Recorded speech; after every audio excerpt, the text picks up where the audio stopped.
call the Hopkinton Town Council meeting of December 3rd, 2018 to order. The moment of silent meditation and submit to the flag.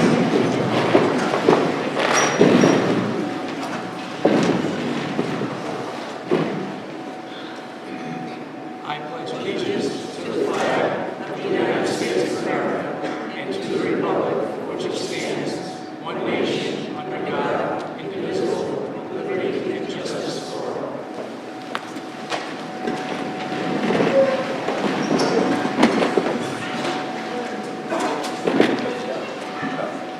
Okay, tonight is a continued hearing on the one zoning ordinance amendment and comprehensive plan future land use map amendment. Today, a continued hearing to consider an amendment to the Hopkinton zoning ordinance and Hopkinton comprehensive plan future land use map filed by Southern Sky Renewable Energy, LLC, 117 Metro Center Boulevard, number 2007, Warwick, Island, 2886.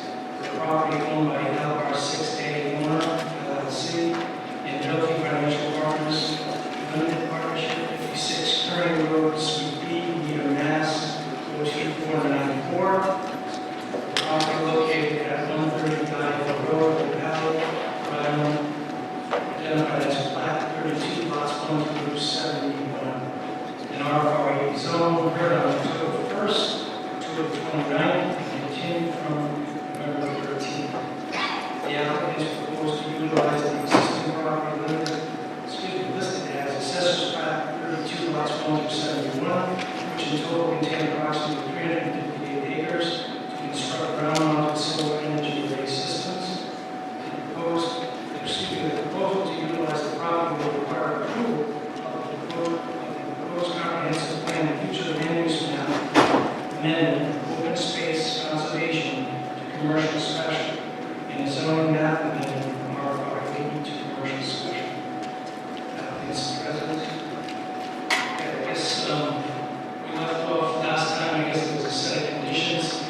This hearing, folks, is close to the public comment. We have, I believe, Mr. Donnelly, Mr. Sakarchi, and I'm not sure if there's a Mr. Degley, is he here? No. So it'll just be Mr. Donnelly. If you're ready, sir, the floor is yours.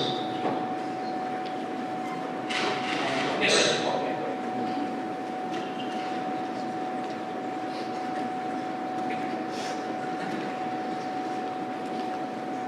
My assistant Yes, to I see that. hand things out. Hopefully not as many trees back now. Not as many as some other circumstances. If this keeps 35,000 trees from being cut down, it's worth it.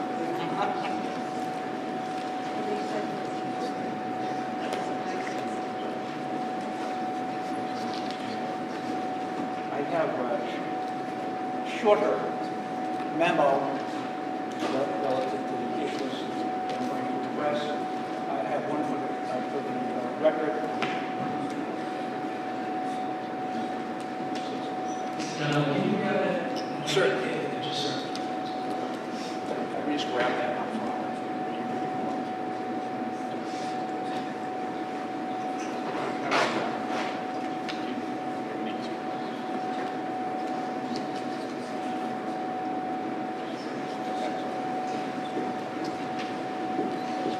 Sorry for the technical difficulties. Can you hear me? Not at all.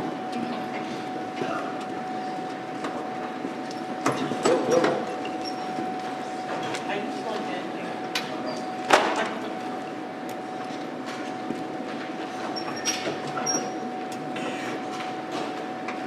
Is there not enough switcher? Hello? Hello?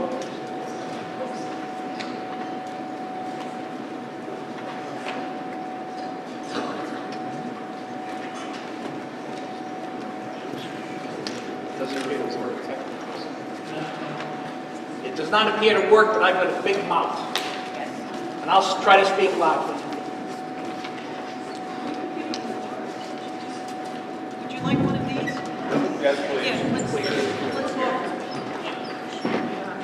It's on.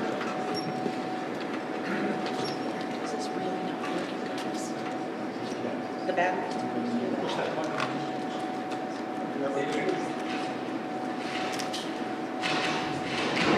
have that? Do you want to hear me or not? Probably. Thank you, Lorraine, folks. Now, I have prepared a memorandum, and it's got just a little syllabus on the front, and it just addresses some issues in it. Starting off at the beginning, I'll just describe it for you, which would be handout number 2, Eric. It's just a history of planning and zoning. I just took out some articles from Wikipedia, talked about what the purposes of comprehensive planning is, what the purpose of land use planning are. I would just like to enter it into the record. They're very simple, very short, they're not technical. I think everybody can understand them and read them. They're not too long.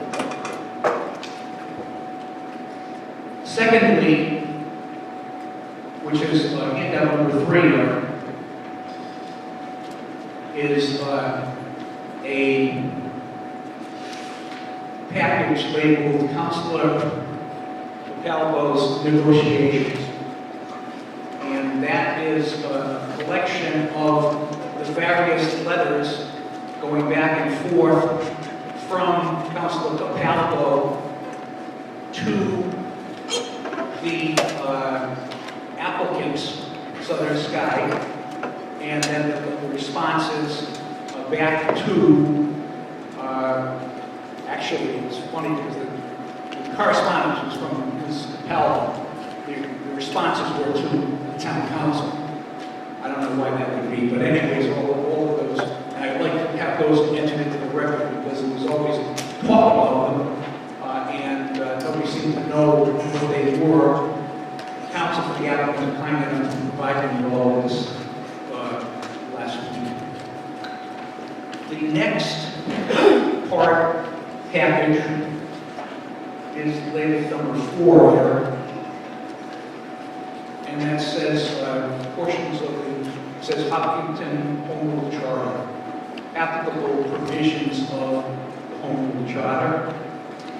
The 5th handout is entitled Spot Zoning.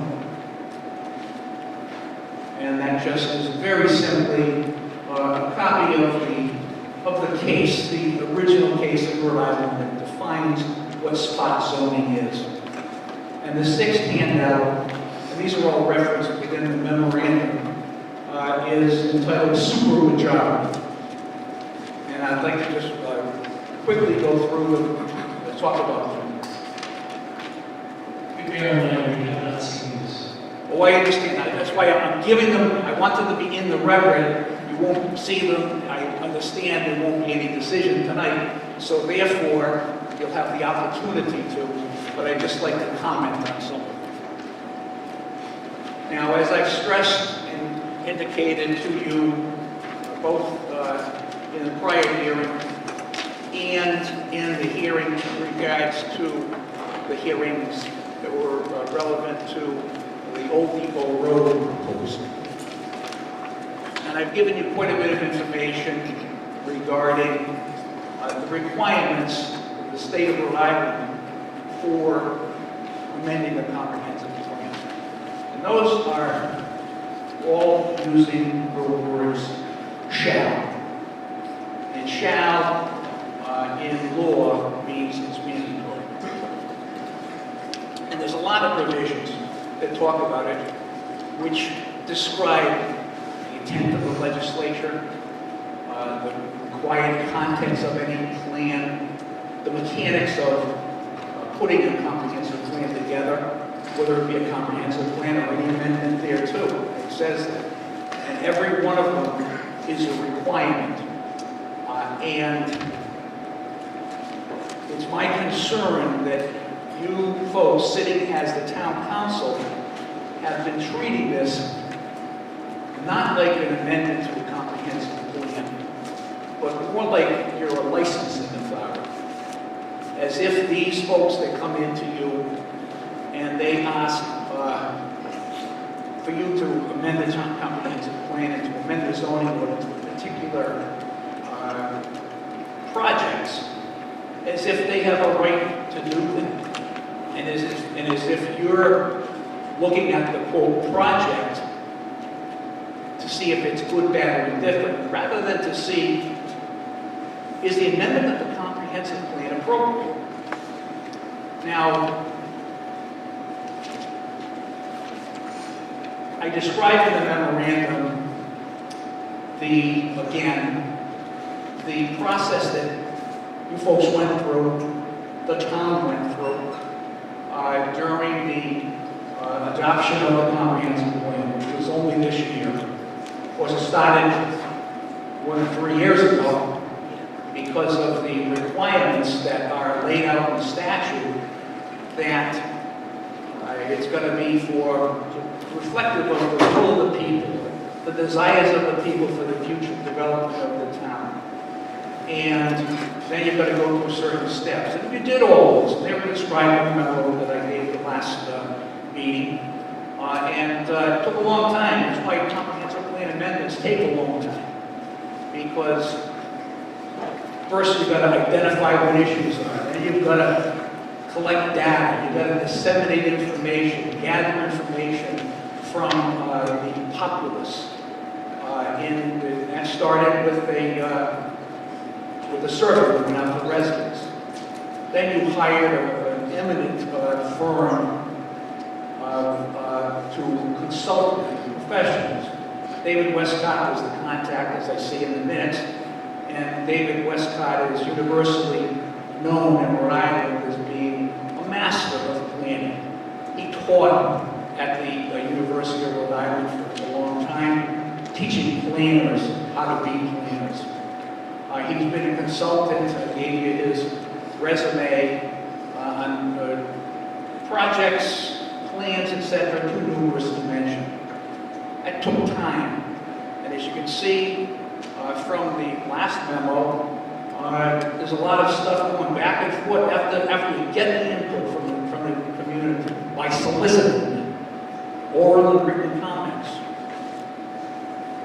After you get all that stuff and you compile it, you put it together, then you engage the services of a professional.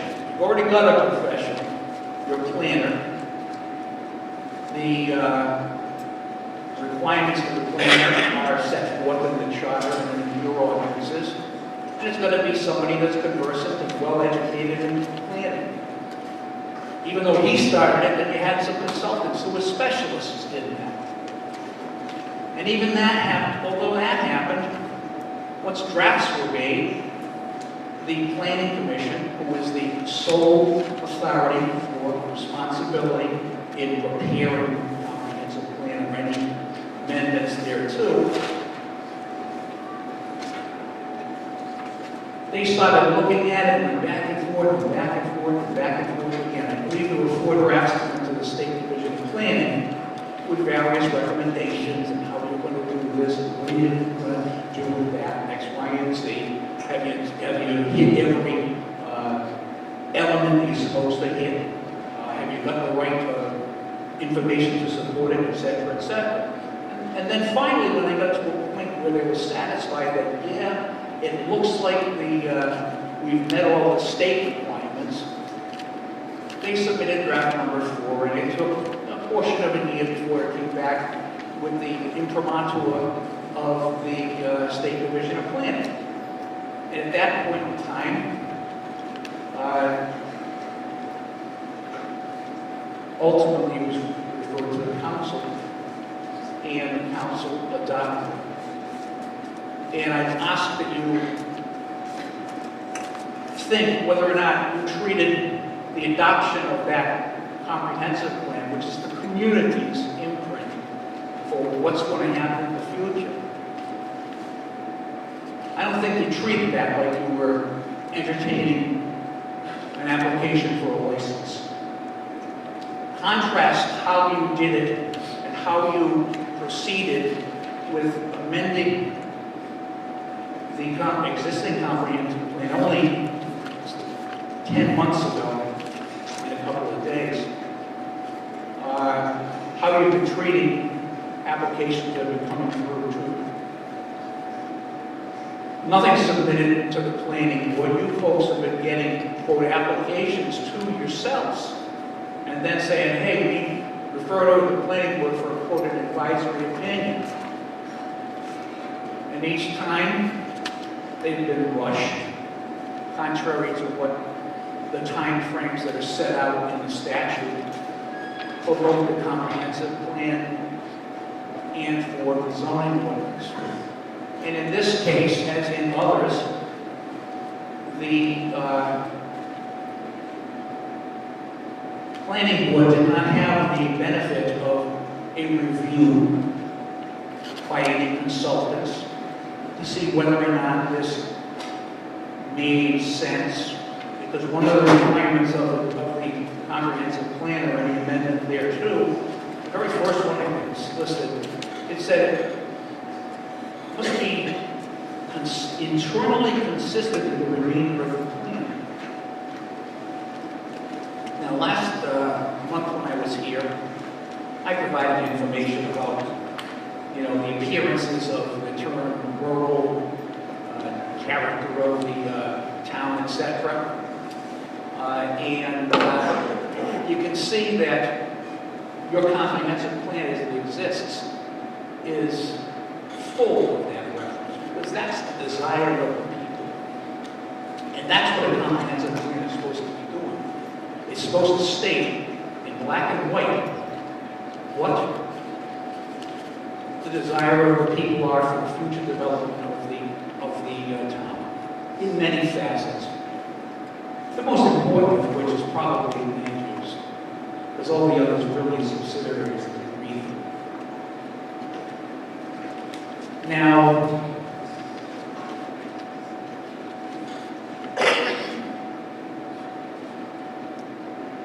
the first and most telling intent by the state legislature in enacting the enabling statute for the comprehensive plan which governs you says that there is a statewide need for good planning.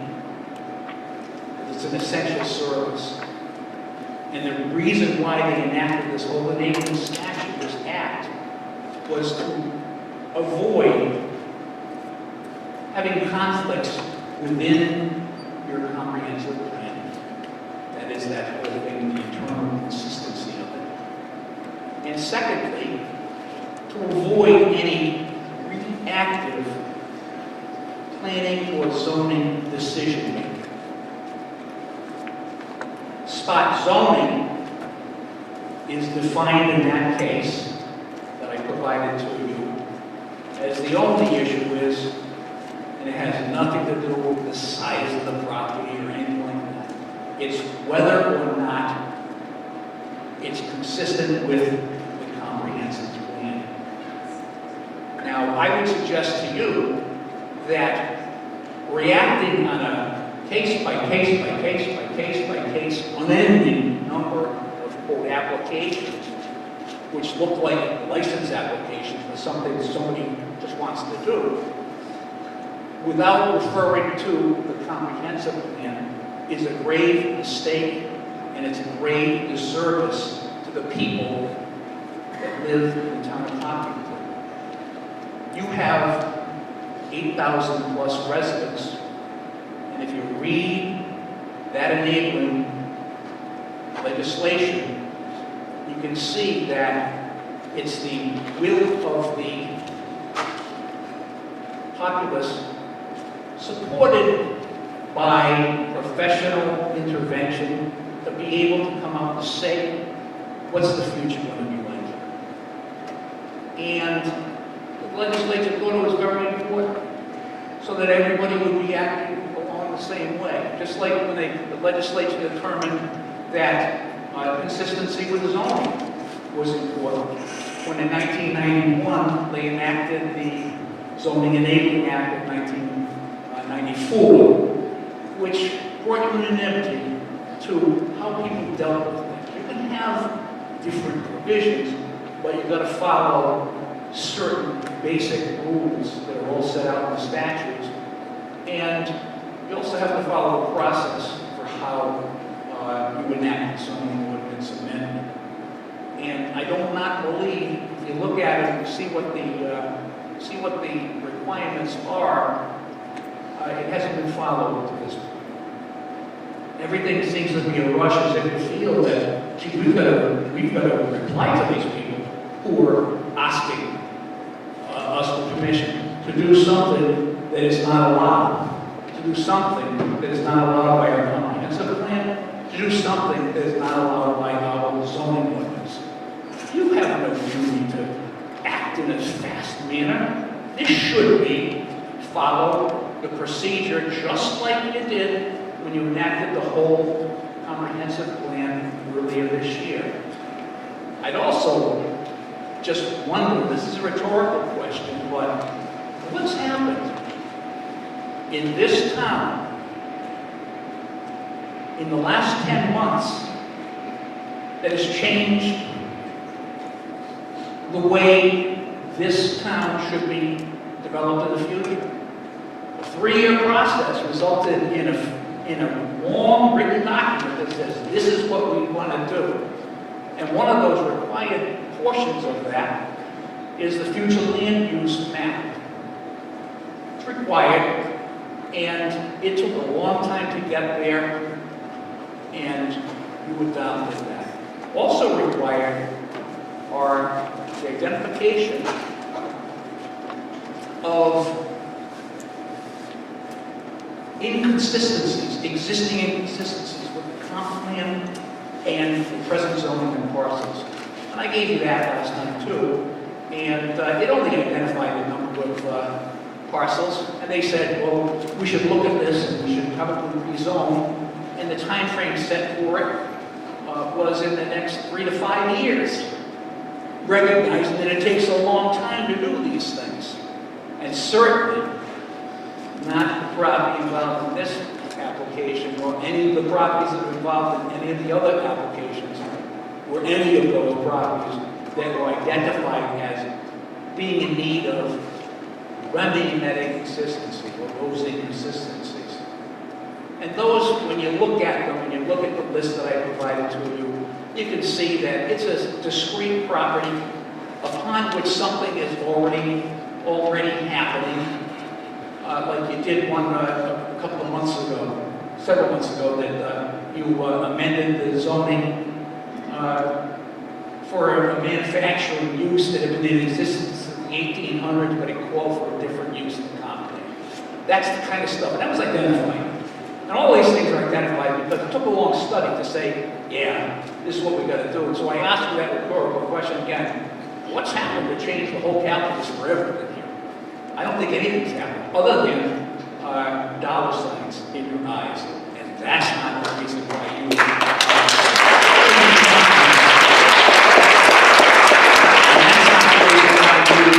change the zoning ordinance, because those decisions are, with the quotation marks around them, reactive land use decisions, something that the state legislature has deemed necessary to eliminate, to bring consistency. You know why? Because people live here, people own property here, people buy property here, people want to rely on what the town says. And when you look at the comprehensive plan, if you have the desire as a resident, you can go through there and you can kind of tell what's the future going to be. Because it's the whole of the comprehensive plan lays on top of the ideal that we want to maintain the rural character of the town. And you can go through that all upside down, back and forth. And solar is mentioned in the public utilities area of the comprehensive plan as a suggestion to look into, to provide public utilities, that is, for the town of Hopkinton, for their electrical use. That's something you should look into. There's never, and there isn't, any suggestion that you should place large-scale industrial solar generation plants in residential areas.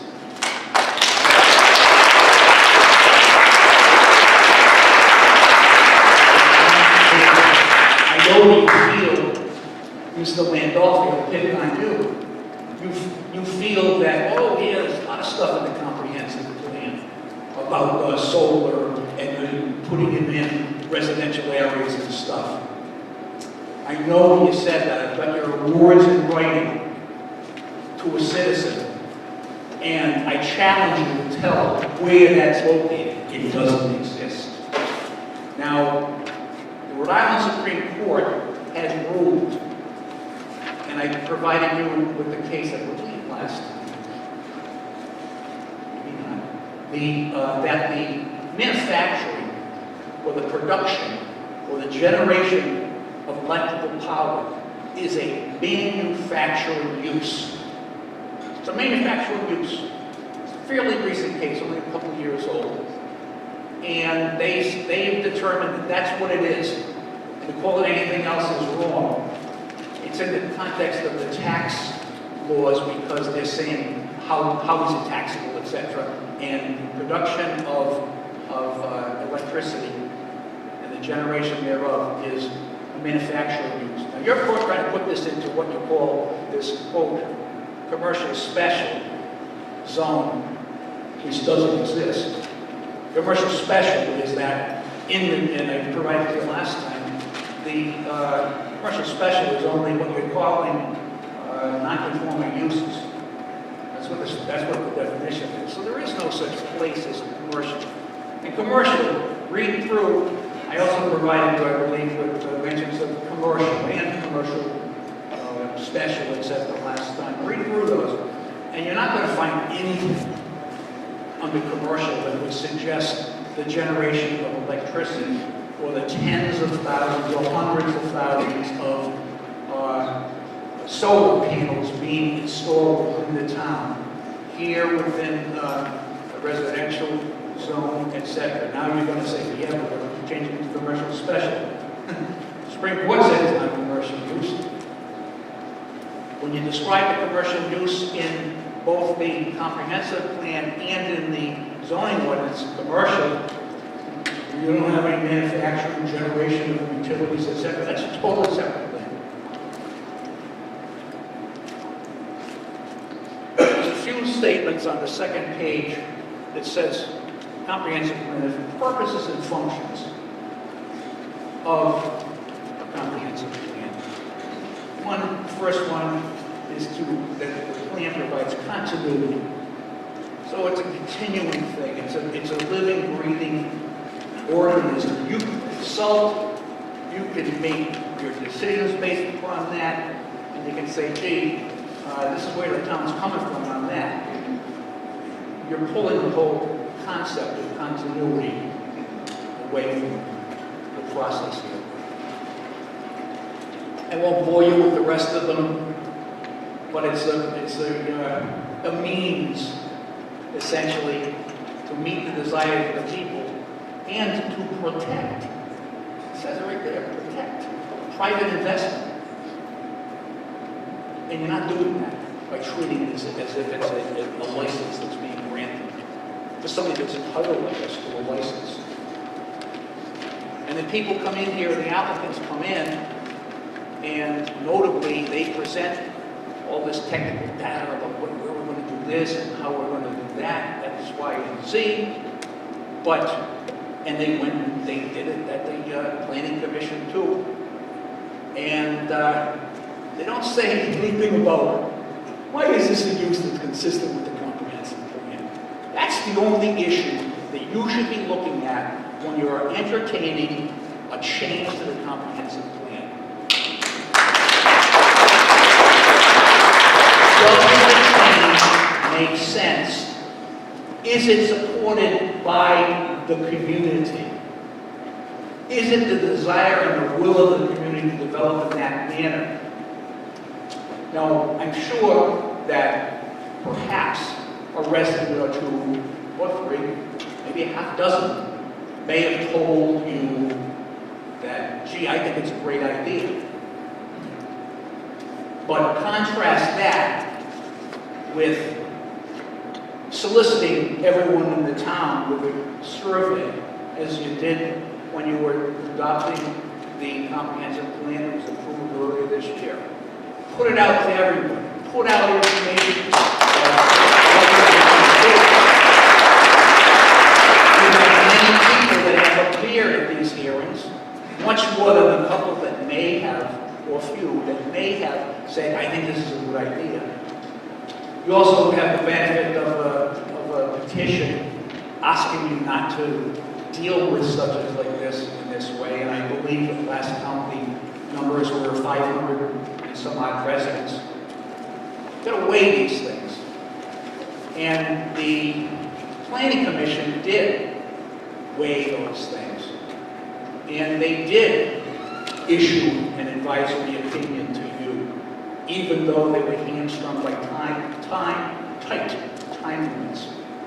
And I described the answer that you got, which they said unanimously, we don't support it. And they set forth in that opinion the reasons why it does not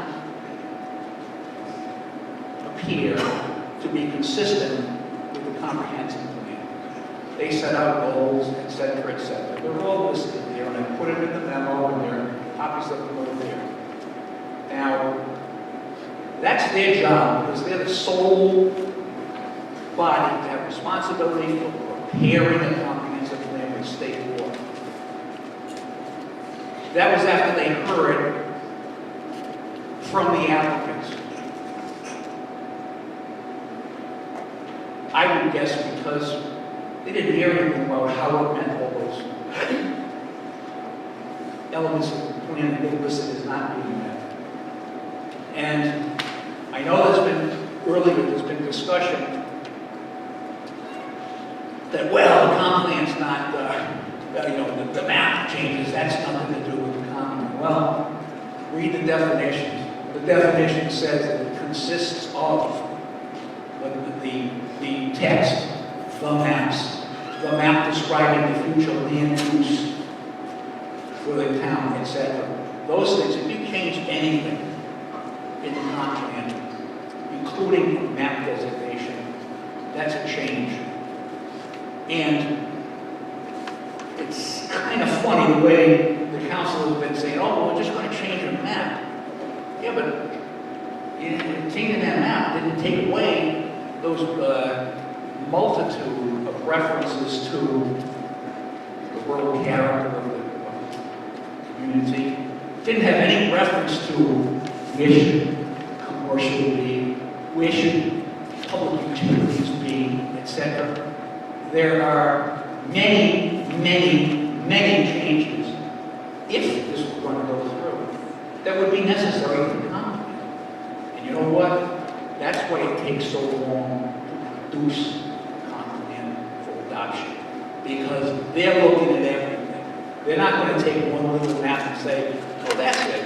And then next month, oh, here, change that map again. No. As a result of decisions being made like this, you are making sure that there is no internal consistency within the comp plan. And that, when is the comp plan, is something that's worthless.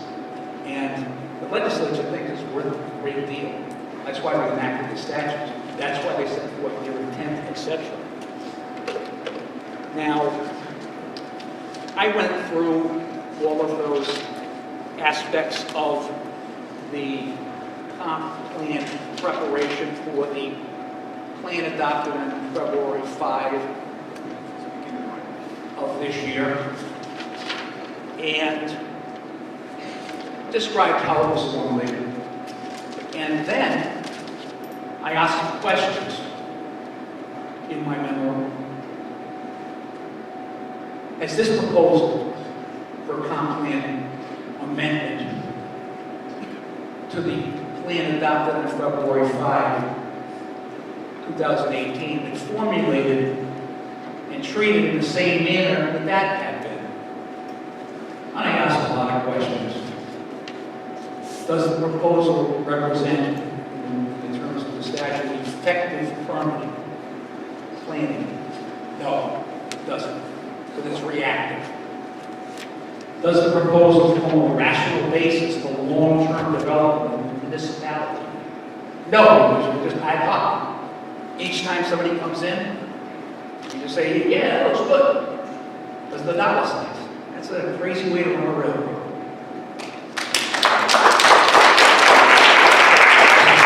Is the proposal consistent with the legislature's intent to avoid conflicting requirements and reactive land use regulations? No, it is the essence of a reactive land use decision. I go down and down this page, a couple of pages of this, and what I did was I just asked the questions about what you did when you really did the adoption of the comp plan according to the law. And unfortunately, those questions, as they pertain to this project or this proposal, they're all answered no. Because this is a reactive decision-making process that's only going to this particular application.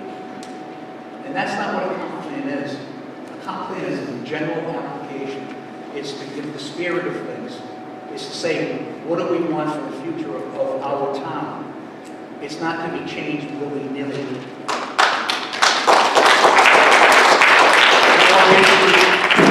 Zoning to be changed willy-nilly. I described for you last time what citizen input was obtained regarding the recently adopted comp plan from February. And these are the statutory requirements, and I went down then and commented on the citizen participation. And the answer to all of those questions also, no.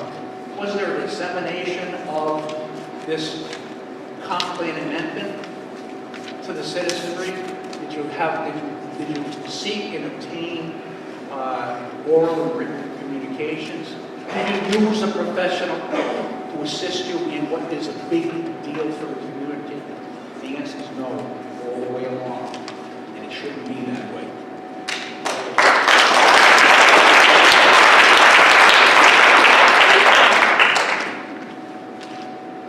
I asked rhetorical questions farther on. This is all regards to the February comp plan. Did the planning board negotiate with any commercial developers to formulate and adopt what they thought was the new comp plan? The answer is no. Did the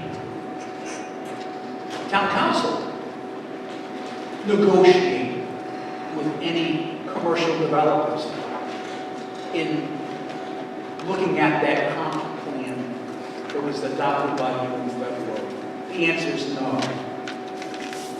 Did the town council in that instance authorize any individual council person to negotiate with commercial developers prior to you folks adopting the comp plan in February of 2018? The answer is no.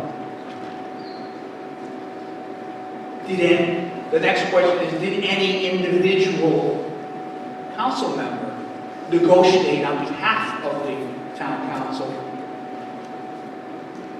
prior to the adoption of that February 2018 comp plan? The answer was no, because you can't do it. And then I compare it to today's, what you're looking at, what you are entertaining. And I've looked through all the minutes, and I've asked to direct your attention to that portion that regarding communications by and between Councilor Cataldo and the applicant. And I asked questions. Did you folks negotiate as a town council with the applicant? Did the planning board negotiate with this commercial developer about this application before they issued their advisory opinion saying don't do it? Did the town council appoint a single member of the town council to negotiate the terms of what would be necessary to vote affirmatively? The answer is, unfortunately, yes. Of course, the other question is, did the council authorize that person to act in that fashion? The minutes do not reflect any such vote. And it is also improper. Because what you're saying here is, let's get a sweet deal. Let's get some money for the town. That's what's bringing this. This is not saying this is effective planning practice. This is good planning. This is reflective of the intent and the desires of the people. That's the questions you're supposed to be answering. No, it's that, oh, can we have money for this, and we have money for that, we have money for that. And it's funny because it was striking with those letters that I provided to you. They're signed by Barbara Capallo, and the responses that come back, they're all saying, dear town council members, as if somehow they're responding to this town council. Now, we know one of the meetings, there have been no votes, etc. And you can't, it's in the minutes, there have been no motions. The town council only acts on motions, so there have been no motions that would suggest that the town council designated Mr. Powell, a single member of the town council, to do that vote negotiation. So I don't know where you get the authority to do that. The authority, I gave certain sections of the home rule charter, and they talk about the town council. And the town council, it's a body. And the town council makes decisions at meetings by voting. And one single member of the town council has no authority to do anything. No single member of that town council is sitting right there as any more authority than I do. And I don't live here, meaning I don't have any authority. Also, in that package, amongst the provisions of the charter, is a copy of various sections pertaining to the town council. One of them is the oath of office. Okay? Each town council member shall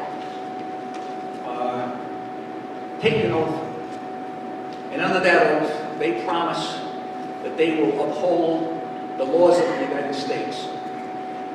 They promise that they will uphold the laws of the state of Rhode Island. They promise that they will uphold the charter, the ordinances, etc.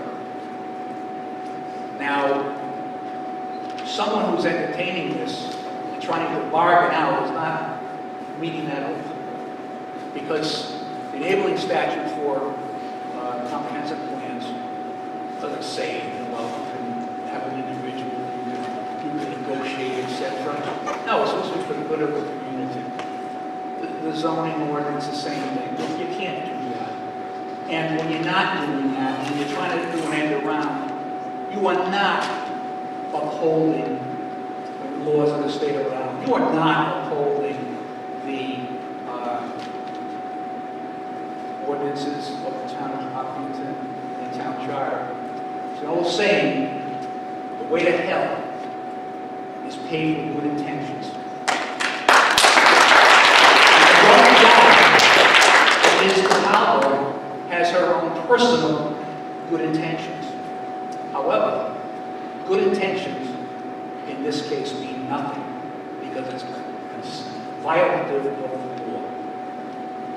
There's also ultra-virus, meaning beyond the scope, the permissible scope of the actions of the town council. The town council is addressed in the charter, in your ordinances, etc. And it sets forth what you can and can't do. But that's town council. There's nothing to do with what an individual can do. But even if it were the town council, you can't act to violate the law. You're not the final say somewhere. You're not. You're bound by law, which includes substantive law and procedural law, meaning you got to follow the manner in which things are dealt with in the statute. No ifs, ands, or buts.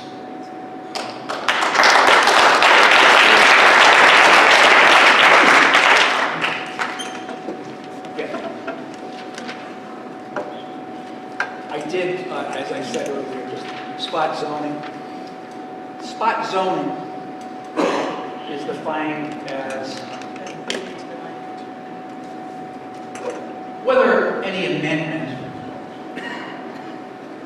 to a zoning ordinance constitutes spot zoning, which is illegal, depends upon whether its enactment violates a municipality's comprehensive plan.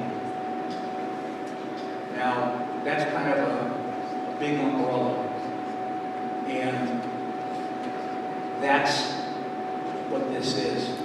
When you do reactive land use decisions, that's spot zoning. There's nothing in the law, and it's funny because very few cases reported use the term spot zoning, but there's nothing in the law that says, oh yeah, this is only to do with one little lot. Because right in the middle of this residential subdivision, one of the guys, he just built a gas station, so we want to approve of that. No, it's not. It doesn't matter how large it is. You've got a large town. You've got a lot of undeveloped area. You've got a lot of open space area. And when you take a parcel like this, it doesn't matter how big it is. And that's still the question that we went last time. It's a 100-acre difference between what the tax assessor says and the applicant says. Is that smarter people than me? But then they say, oh, well, we can do that. No, it's not consistent. And finally, the last issue is a 2/3 affirmative vote necessary? That's what it says in your documents. And when we brought that issue up in regards to the old depot application, the attorney there sent back something, and I actually didn't understand it about why it wasn't. But as if it was something crazy that I was saying. It's there, it exists. I printed it out for you this afternoon, just right from your website. So, and you can see the time and date on it, just so you know. It's still there.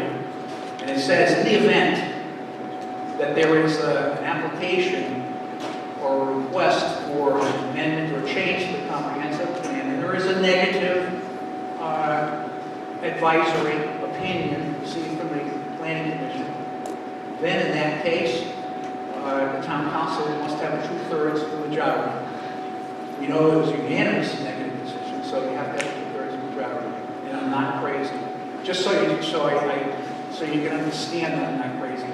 I didn't have time to look at everybody's. I was going to do a survey of the state of Rhode Island, but I looked at a few quickly, and I provided you with the various components from Narragansett requires the 2/3, specifically on the plan.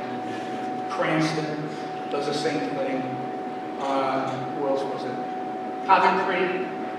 I think Coventry did a 60%. But to say, as this fellow did at that point in time, that, oh, this is crazy, this supermajority that's off the wall. No, it isn't. That's how towns, other towns around you treat it. And you know why they treat it that way? to prevent stuff like this happening.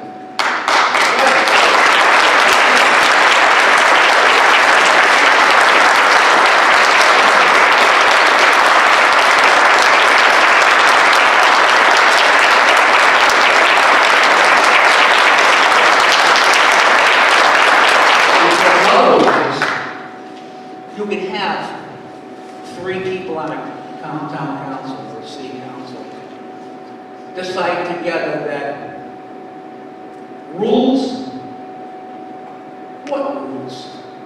We're going to do whatever we feel like. And we've got the 3rd vote. We don't have to seek public opinion. We don't have to survey people. We don't have to engage professionals to help us. We don't have to listen to the planning commission. We can do anything we want. And perhaps you can voice it and say those things, and you can say, I vote for such and such, but it's not lawful. And it won't be recognized ultimately. So I think perhaps you better, my advice, try to think of this as an amendment to a comprehensive plan. Try to think of this as an amendment to a zoning ordinance. And stop thinking about it as if it is, granting, I don't know, a license for a bar, an entertainment license for a restaurant, as if these people coming in have the absolute right that they deserve and they're entitled to a deference, and as long as their experts say that this is okay, yeah, great. That's not what you're supposed to do.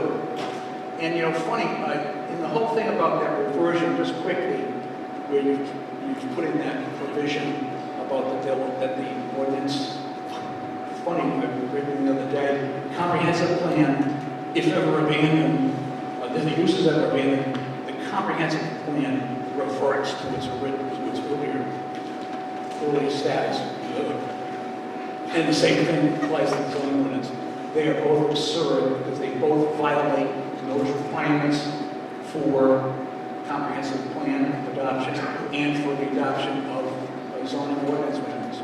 But there is one provision in the Zoning Enabling Act that kind of addresses it a little bit. Okay?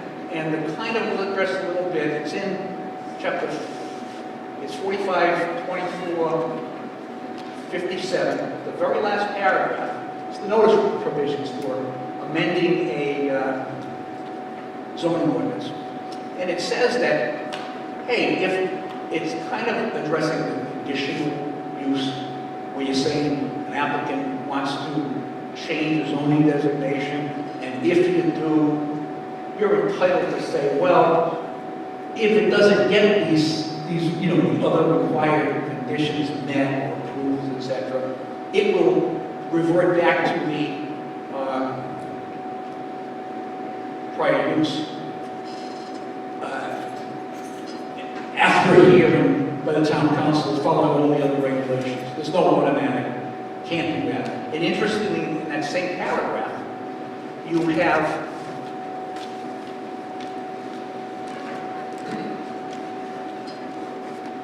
been granted the authority to condition, stipulations, conditions on a particular use in a zoning district. But those conditions, and I'll let you, Mr. Bibley, give copies of the statute to you. I don't play hide things. Those conditions all relate, black and white, to the project. It doesn't say, okay, you can change the zoning ordinance as long as you extract a pound of flesh out of something about something that has nothing to do with the project before you. That is that, well, should we amend this zoning ordinance about this proposal? Oh yeah, if you give us a lot of money to demolish an old abandoned school. Unless that old abandoned school is sitting on the property that's the subject of the application, it's not allowed.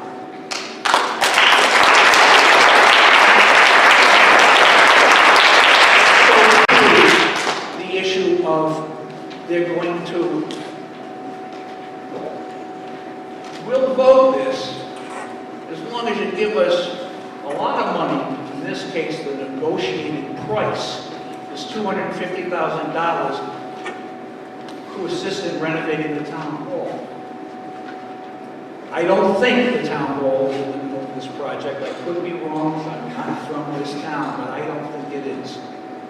Those things, the list of, quote, sweeteners, most of them don't have anything to do with this project.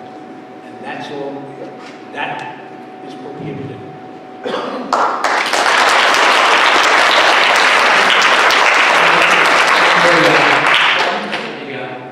It's going to have to be.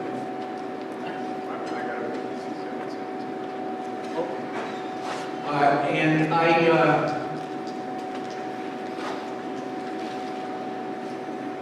just listen to it.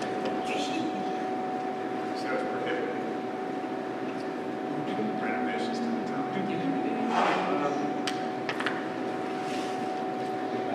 They are, yeah, not on the property, is, that's the only permission you have to do.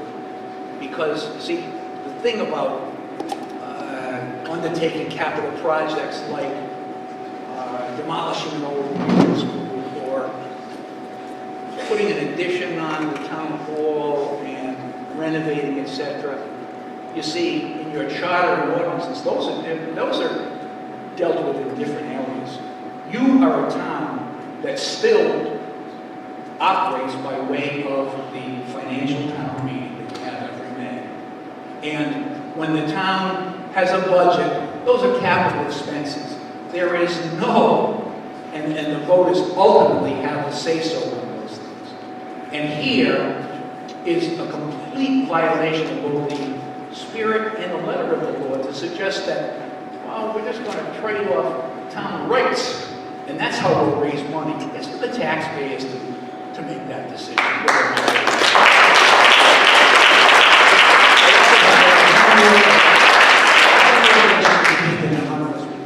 A couple of little things we need to close. Things to put in the record. Not going to comment.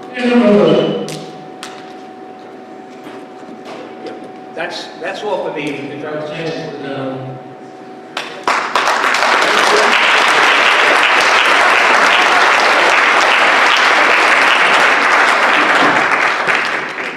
So, I'm not going to take too much time, but the town clerk did advise me that the only way to have some of these documents on the record is to put them in the record at the hearing. So I'm just going through that formal process real quickly, and I'll just tell you what the titles are. Okay. I'm objecting to any new evidence coming in, because the public hearing was closed. If he's putting new evidence in, I just want, you can accept it, you can do it, I want to note my objection for the record, because the public hearing was closed and no new evidence can come in. Now, Mr. Donnelly gave argument, that's fine, I'm going to give argument as well, but if Mr. Bieber is putting in new evidence. Yeah, so he can object, and I'll just explain. So all of this material has previously been sent to the town council via email, and I'm just giving you copies for the hearing file. So in the same way, Mr. Shikarchi, that you submitted correspondence between meetings, that's right. If that's what it is, if that's what it is, I don't have objection. If he's putting something in about fire that I received today, then I'm objecting. Well, excuse me, I did send this out yesterday, and if you sent material out on November 29th, I don't see what's the difference. Public hearing was closed before that. Okay, so I guess your objection is noted. I'm going to submit it, and we'll see where that goes. Great? Okay, so first is a letter that just explains the material on fire. There's an explanatory letter, and then there's some excerpts. And I took the trouble, because it had been referred to through links to some rather lengthy documents. I printed up 4 of the core documents that were referred to in the letter. The reference and it's from Department of Homeland Security, California Fire Marshal, etc. So it's everything that's in the letter. Okay? You want a copy?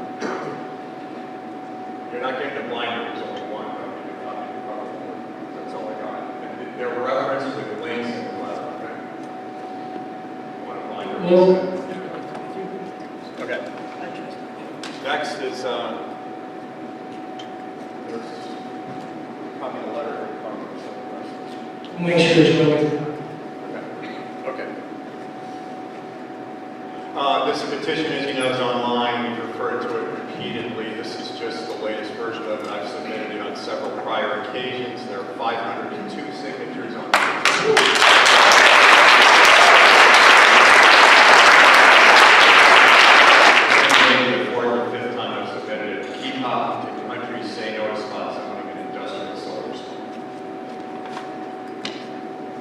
This is a letter on just referencing an article in the New York Times on palm oil. Lisa, have the updated list, Lisa, the updated list of votes.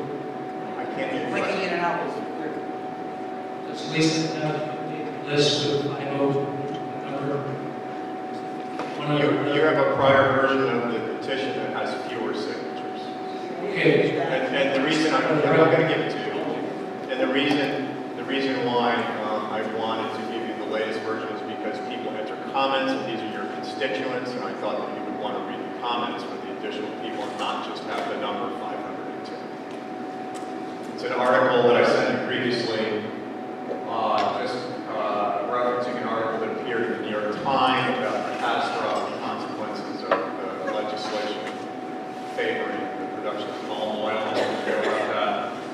Another article, a couple of articles that I sent you previously, referencing the fact that the Cranston City Council advanced a resolution on commercial solar moratorium by unanimous vote. It was in part due to their experience with an unnamed solar developer in Cranston. I think they had a bad experience with that. And also an article about the Tiverton Town Council repealed their solar ordinance in an attempt to just stop the crazy influx of petitions that they couldn't deal with and they realized they weren't equipped. It's a letter to the Hopkinton Planning Board that I had previously copied to the Town Council about Southern Sky's non-compliance with environmental regulations and the non-compliance letter to the Department of Environmental Management. And last, I wasn't sure you had this, but I want to make sure you do. This is a copy dated, the letter dated August 6th. This is the advisory opinion of the planning board concerning this project, recommending against its adoption.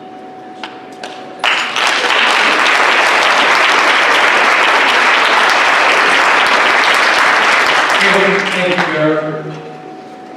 Supervision, yeah. Thank you. So I understand some new evidence was submitted today regarding fire. I made my objection for the record. I'd like to introduce my comments in a copy.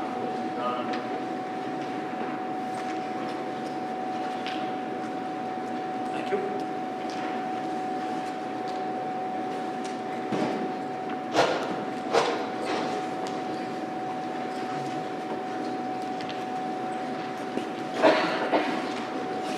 Also, Mr. President, some housekeeping.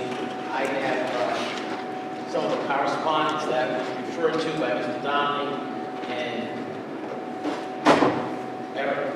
Mr. Bieber. He submitted them and he got them from us. We gave him copies. And continuing that, we'd like to give the council written copies. I have already submitted these electronically. These are proposals 2, 3, and 4. And 4 includes or supersedes 2 and 3, but I want to introduce all copies. These have already been given to Mr. Donnelly. No objection to that. They gave them to me. Thank you.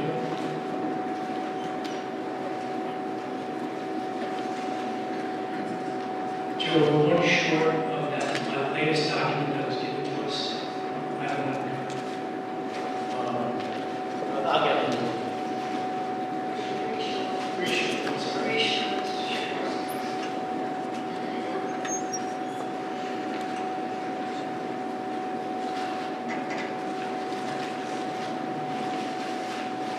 It has been emailed, and I only have, I think, 4 printed copies today, so.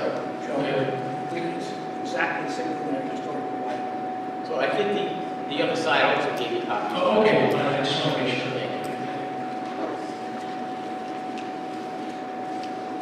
So, Mr. President, members of the council, thank you. Thank you for doing your due diligence. Thank you for listening. It's not easy. As I know, when you have an issue before you, you have to make a decision. You have people who demonstrate this. Unfortunately, today, they attack. If they don't agree with you, if you're not with their position, will attack Councilman Capaldo, will attack the president of the council. They can't stick to facts. They can't stick to the issue before them. In my presentation over the last 4 or 5 public hearings that we've had on this, I hope I've conducted myself based on the facts. And all I ask is that your consideration of this proposal be given on the facts that were presented to you. I want to start by giving you 3 numbers, and then I will follow up those numbers. The first number is 0. The second number, 8,200. And the third number is 17 million. And I'll go through and I'll explain that.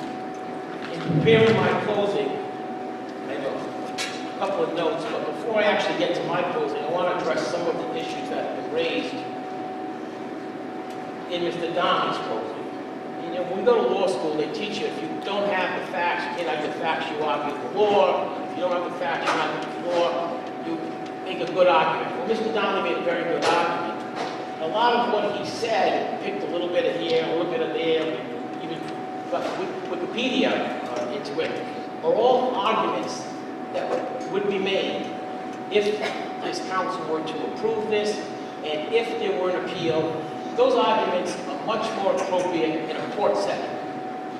Mr. Donnelly did not produce one expert. There was no experts at all who testified against this project. There was 0, as a matter of fact. 0 experts who testified. We produced a land use expert. Mr. Ed Pimento, who appeared before the planning board, who appeared before this council twice, answered questions, supplied a written report, explained why it was not spot zoning. We produced for the council a legal memorandum of why it's not spot zoning. Those were the facts that were brought before this council for your consideration. Mr. Donnelly, like myself, we give argument in closings. Because he says it's spot zoning, it doesn't make it spot zoning. Because I say it's not spot zoning, that doesn't make it. It's the evidence that you have to consider. And the only evidence, the only legal evidence, the only expert evidence was Mr. Pimento. I ask you, I know we have 2 new council people, I know you're going to be reading the record, I know it's a very long record. Council did their due diligence, there were a lot of opportunities here for the public to be heard, for everybody to weigh in. They had a GoFundMe website, they raised $20,000, I believe, but they didn't find one expert, or they didn't hire one expert, they didn't find one to show up here to contradict anything that was said. Anything was said by the forestry expert, anything that was said by the engineering expert, anything that was said by the DEM expert. There was nothing to contravene any of the evidence that was said today. That's important for your consideration. And please don't be afraid or scared by the deliberations you've done. Everything this council has done has not only been proper and above board, but you have, and your solicitor will tell you this, don't take my word for it, you have the presumption of validity. Everything you do is valid until proven otherwise by a court. Not by Mr. Donnelly, not by me, not by the public. You have, under Rhode Island law, constitutional protection as an elected official, it's governmental immunity, the presumption of validity. You're immune from any kind of prosecution unless you do something that violates criminal law. So please, make a decision freely and voluntarily. Because I say something or Mr. Donnelly says something, that doesn't make it true. It's the facts that make it true. You have a lot of opportunity. If we're talking about spot zoning and the planning expert, they kept harping on Dave Westcott. Dave Westcott is professional. You want to know something? Dave Westcott is a great professional. How do I know that? Because I use Mr. Westcott all the time. And I have talked to Mr. Westcott not only about this project, but other solar projects. And you don't take my word for it, but 2 months ago, Dave Westcott, who's the planner in North Providence, celebrated the opening of Southern Skies solar project in North Providence. He's not against solar, he's not against it.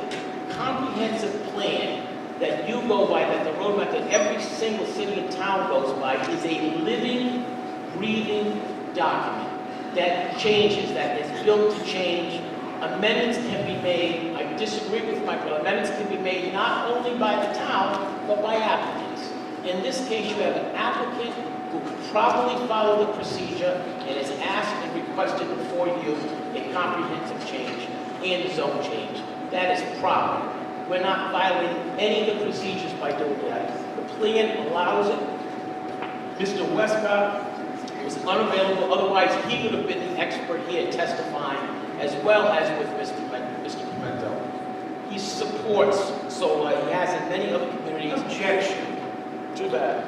Objection. Mr. Donovan, no one's, hold on. Would the record reflect that he's not going to be talking about what Mr. Westcott did? Mr. Donovan, you're out of order. Sit down, please. You're out of order. I'm on the record. You're out of order. Okay. Sit down. Sit down, you're out of order. No one interrupted you when you gave your 50-minute I will plead presentation. an objection on the record. Like he objected earlier. I realize that was I'm being not part of talking the about record. something that is not. Mr. Donnelly, you're out of order. A court will decide that. Yes, yes, they will. Yes,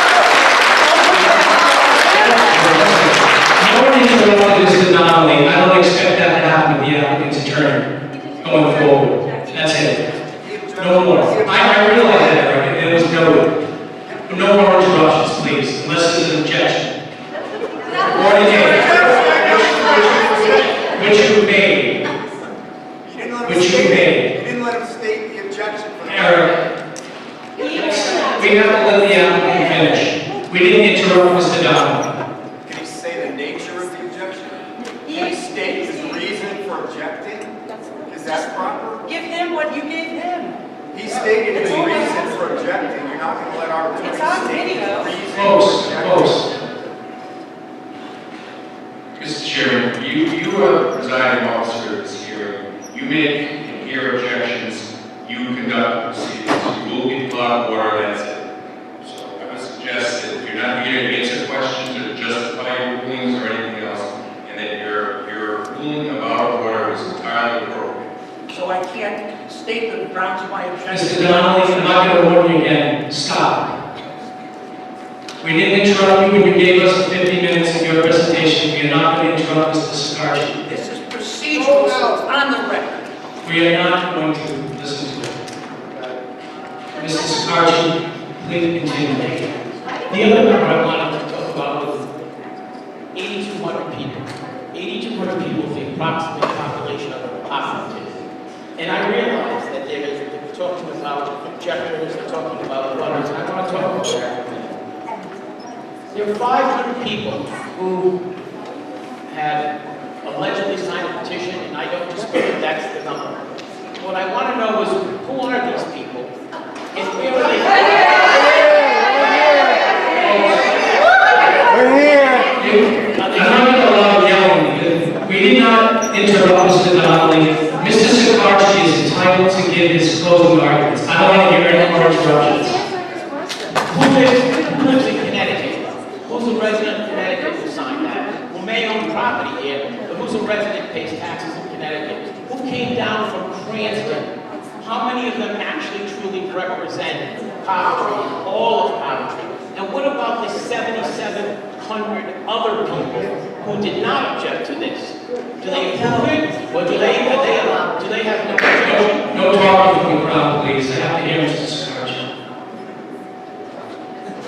When you make your decision on this petition sometime in the future, you represent all of Coventry. I trust Coventry.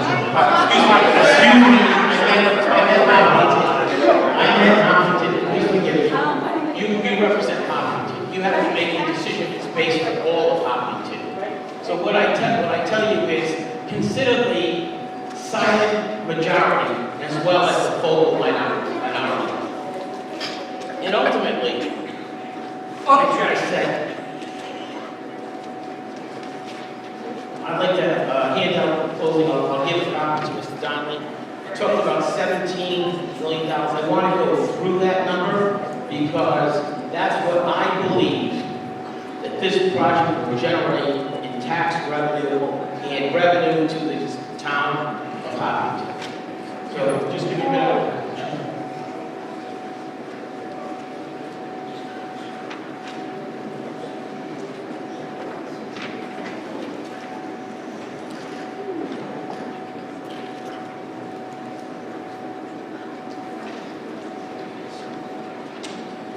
So I said 17 million, and that's an estimate, which I gave to you, Mr. Donnelly has a copy, of revenue that this project will generate, an estimated revenue, but a conservative estimate, over the life of this project. And I want to just briefly go through that. An annual tax, real estate revenue, and tangible tax, over the life of the project, over $9 million. And net metering savings to the town of Hopkinton for their electrical bills, just under $3 million. An annual tangible property tax revenue for the town attributed to the increase of taxation for national grid upgrades, $2 million. A $40,000 annual contribution to the Hopkinton Land Trust, that's $1.2 million.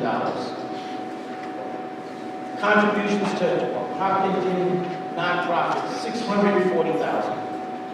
Off-site improvements, $250,000. Town hall expansion, $250,000. Ashway School demolition, $150,000. Decommissioning administration, $45,000.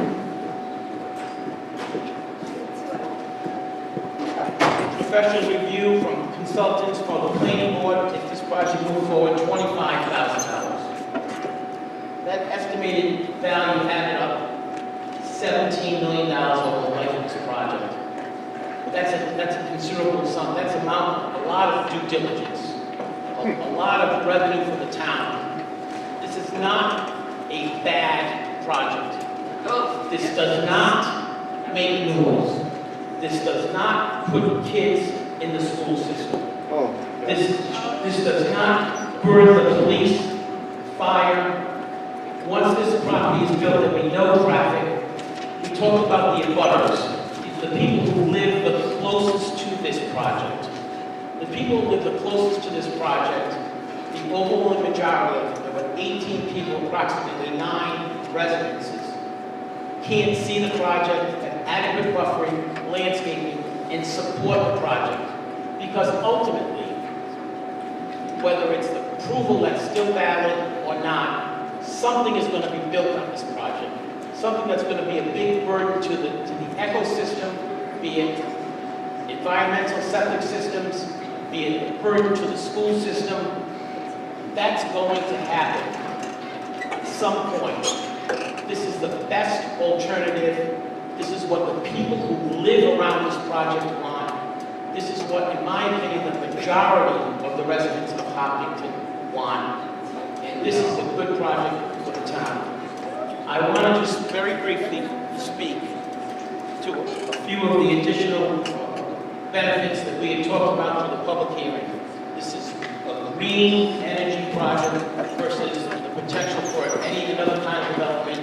More than likely, a housing development, depending on how many get built, it's going to be significant. It could be over 100 units of housing. This is 58 acres of conservation easement that run with the project. This includes 32 acres of upland area, which the developer could have utilized for additional panels that we agreed to put in conservation. This is an elevated fence to allow small animals and wildlife to use the property. This is a reforestation plan that can stop now or can wait until the end of the project. We'll give the town the opportunity to do the reforestation any somewhere else in town. We don't have to wait 25 years to start a reforestation plan. We can do that sooner. This is a habitat enhancement area outside the 58 acres of conservation, another 29 acres.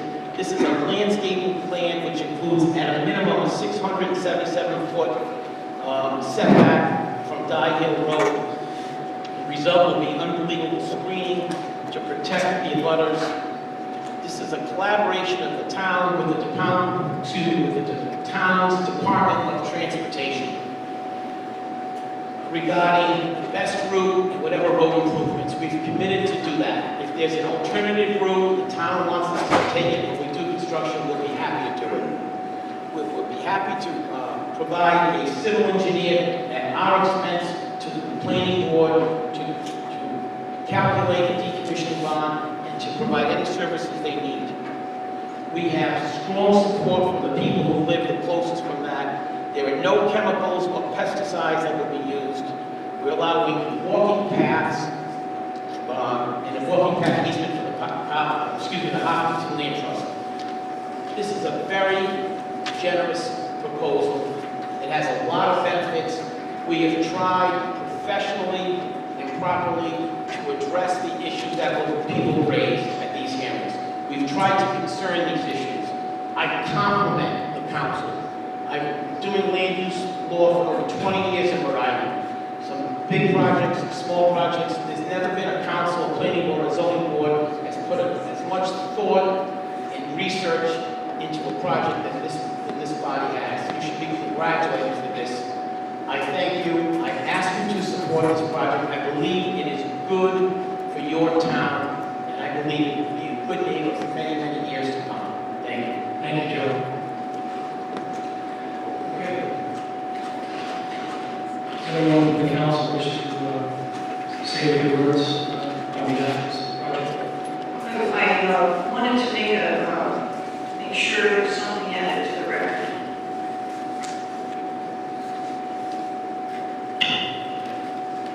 Previously, within a document, for instance, from James Donnelly, the attorney, and within there are some documents that the council had every intention at the time to make part of the record.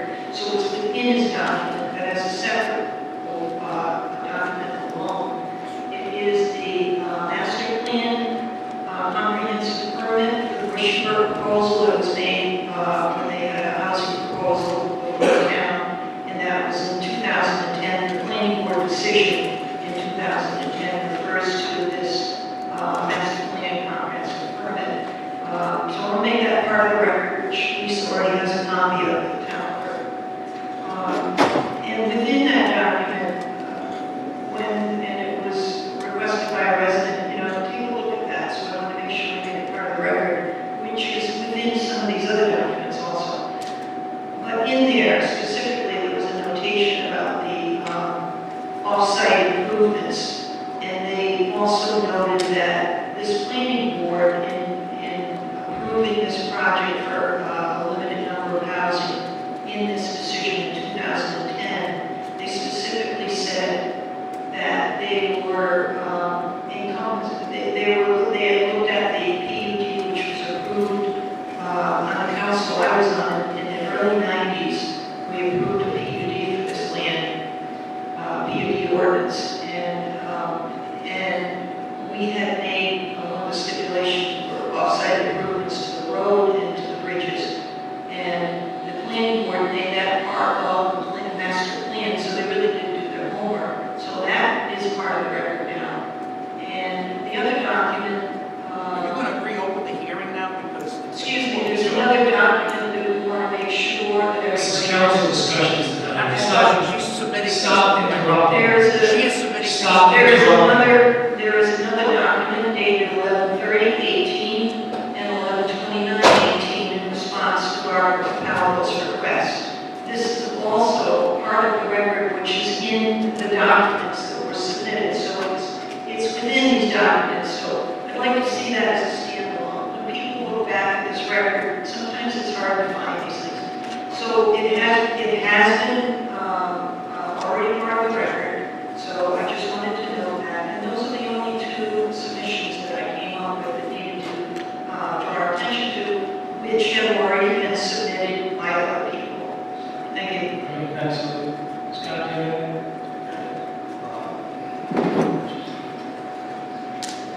Mr. President, two two things. When I come down to state my decision, Mark that mic.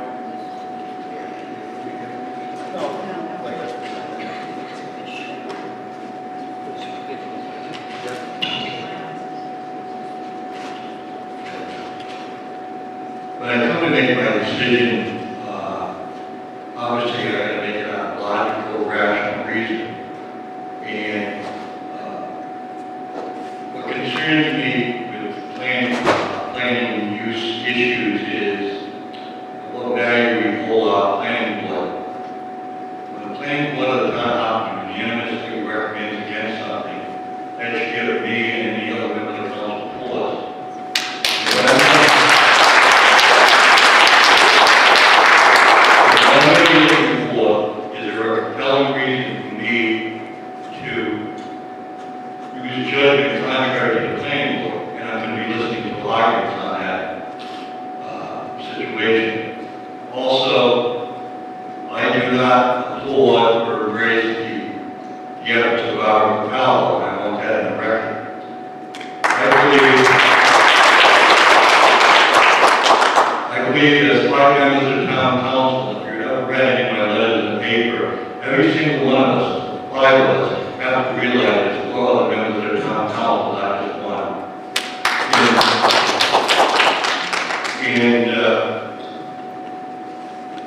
I don't recall the council ever authorizing me to do that, even though the enticements are very attractive. The bottom line is the recommendation of the planning board, the comprehensive plan, which in the spot zoning issue, and there's so much information to digest, and I hope to present a decent, logical reason for my decision. But I would like to say one thing, because of Mrs. Capello's actions. I was thinking about some of the television game shows, Deal or No Deal, The Price is Right, or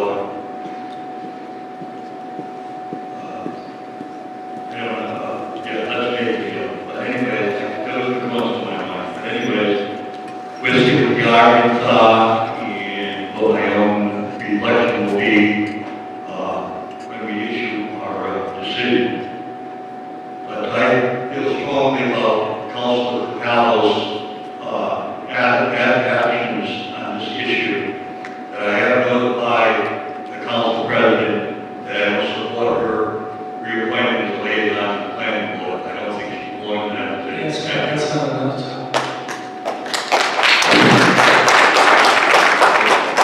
Thanks, Scott. Barbara? Good evening. Thank you, microphone.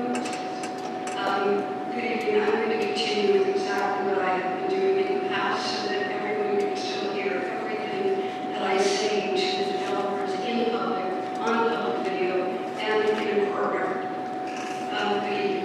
Mr. Colombo and Southern Sky. In your updated documents of November 30th, page 3, please correct street on the third line in town supplemental request number 2 to read Guy Hill Road Butters Back Lot Property Line. On page 4, your response titled Southern Sky response to original request number 5 and supplemental request number 1, 2, and 7. Please change the wording in the fifth line to read setback from Guy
to the citizens. I realize that these discussions in public are concerning to many of you. I believe that a solar array by itself, once constructed, is a dead piece of land. It pays taxes, but may do nothing else to enhance Hopkinton. As Exit 1 attests, the solar may already applied. All other businesses, manufacturers, nonprofits, commercial and residential citizens invest in town by full-time or part-time hiring, paychecks, volunteer work, retail, restaurant, and recreational events. If this zone change passes, these requests will become a path that the solar array can invest in Hopkinton on a current and annual schedule. If it does not pass, all of these requests are irrelevant and mean nothing at all. But I will not have a piece of property dead in my town, not investing in Hopkinton. I spoke and argued against Exit 1 solar before any of you were present. I lost.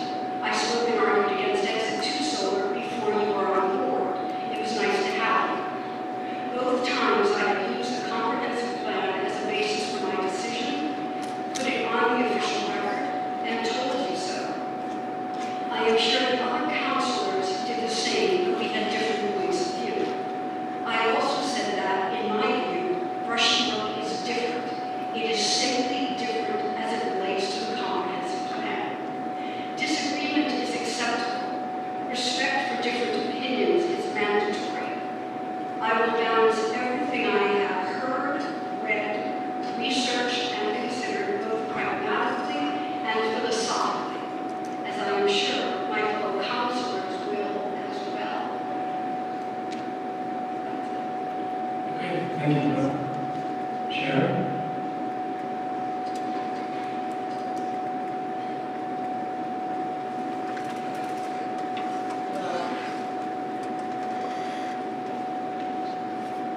It feels good to be on this side of the table and make some changes.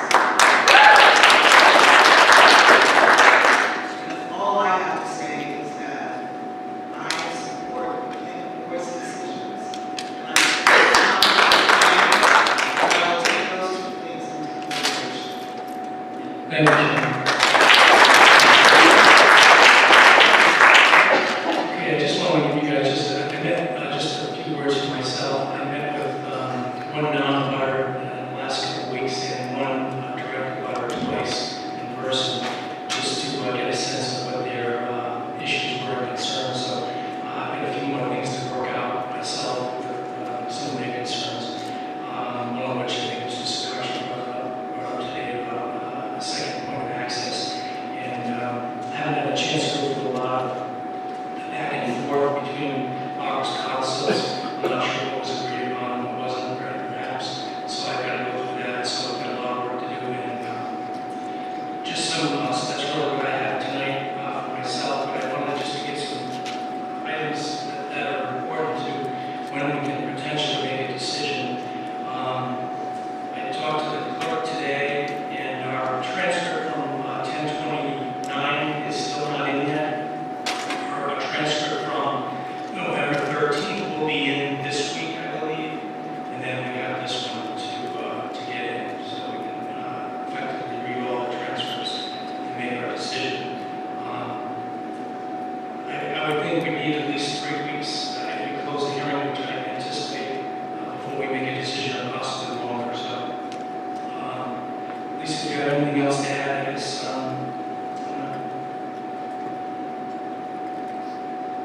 Only that you have quite a number of meetings coming up that have already been scheduled either at a Valley Elementary School or here at the middle school. You had done some research ahead of time, a couple of weeks back, and determined that all of the Monday dates in January were available at the Jarvis Middle School. I'm hoping that that is still the case there, an open evening, which is Monday, January 28th. And I can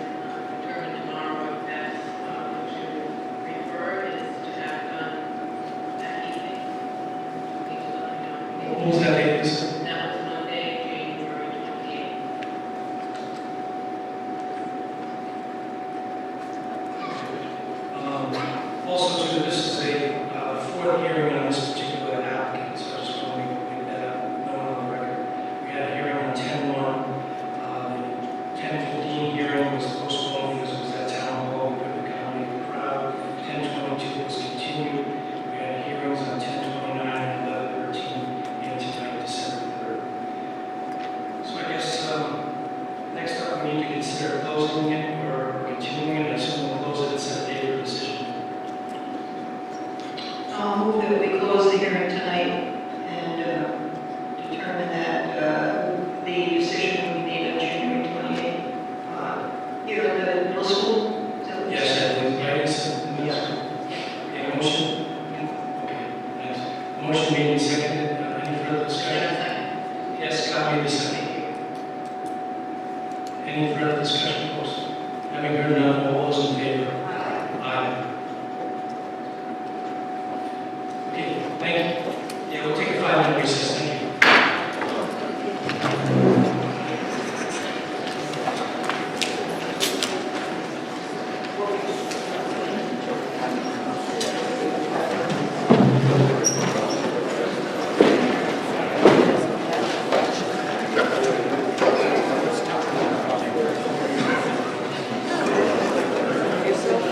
Thank you.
Yeah, well, yeah. We were funny.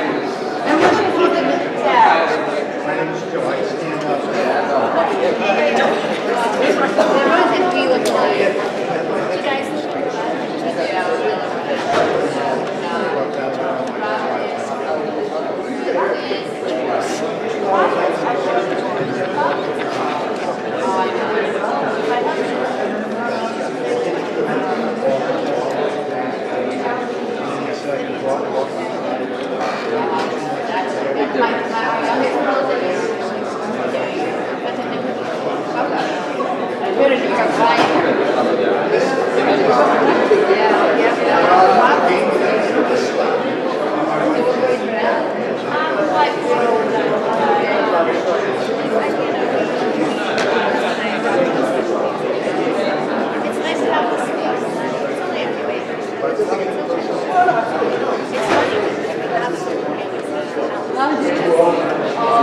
It's a new concept. It is.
Remember this.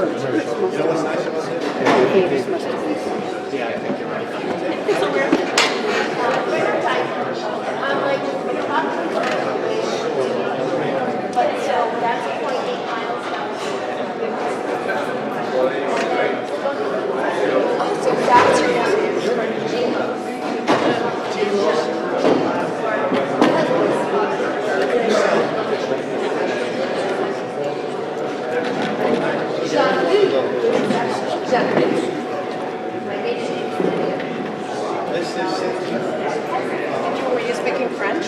Parce que moi, je suis québécoise. I think so. I think I was talking to you about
They won't use them. First of all, they're not in you need very high resolution. I've been this. And anyway, it's like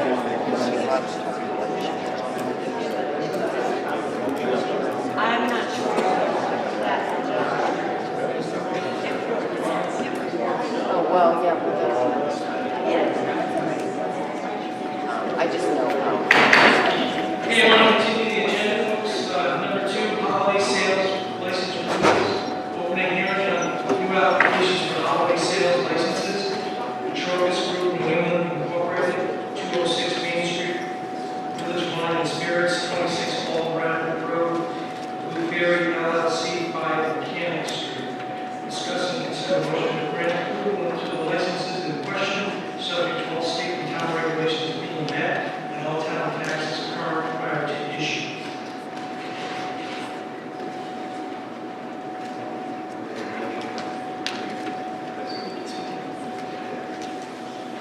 I make a motion that the request of the Medical Gas Group, New England, 206 Main Street, Village Wine and Spirits, 26 Old Bradford Road, the Blueberry LLC, 5 Main Street, be granted. Motion made. With all, excuse me, with all state and town regulations being met, and all town taxes current prior to issue. Okay, motion made and seconded. Any further discussion, folks? Having heard none, all those in favor? Aye. Thank you. Need a motion to adjourn as a licensing board and reconvene as council. So moved. All those in favor? Aye. Thank you. Next up is council appointments.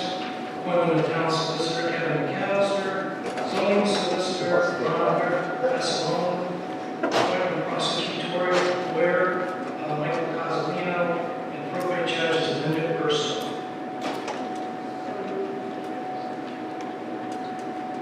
Second. Motion made and seconded. All those in favor? Aye. Thank you. Okay, next up is the appointments, liaison appointments for the council. Council president typically takes the personnel liaison position because I'm not a liaison to any board or commission. Aside from that, we've got a few new council folks, and I know Barbara and Sylvia had their appointments prior. I just want to make sure that Sharon and Scott know that David, who's no longer with us, at the Conservation Commission and Historic District Commission. Mr. Buck at the Zoning Board of Review and the Rec Commission. So I guess it might be easier to start with Barbara and Sylvia, I guess, because you folks had boards and commissions that you were prior. Is there any changes that you guys think Sylvia and what your thoughts were? Well, I have the police commission, which I'm happy to continue. It's interesting, I thought I had the recognition, but I guess that was the prior year. Yeah. Yeah, so I'm happy to fill that in. And if I'm needed elsewhere, just let me know. All right, so you got police commission, is that good? And I would like to do the zoning board review, so Scott has said that he'd like to do planning board. And I'd also like to see if I can go to the recreation commission, because I'm very interested in the background and point of view. Sharon, are there any particular interest in any one of the boards and commissions? I guess, do you know when they meet? I guess maybe I should start. Yeah. Lisa, can you let us know what you're interested in? Lisa can probably tell us when they meet, so I think the easiest way to decide.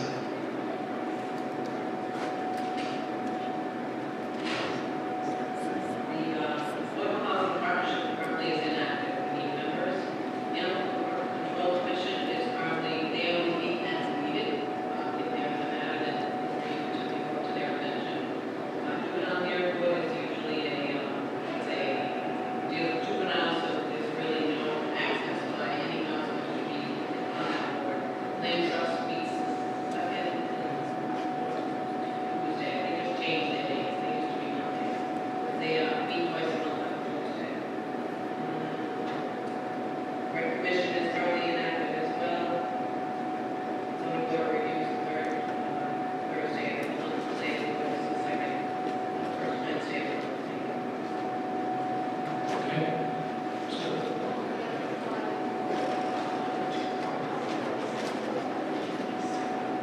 Scott wanted the zoning board review. No, I'm sorry, planning board, I'm sorry. Wait, you want to? I thought Sharon might want it, yeah. Okay, Sharon, you're taking planning board, right? Scott, which one did you do?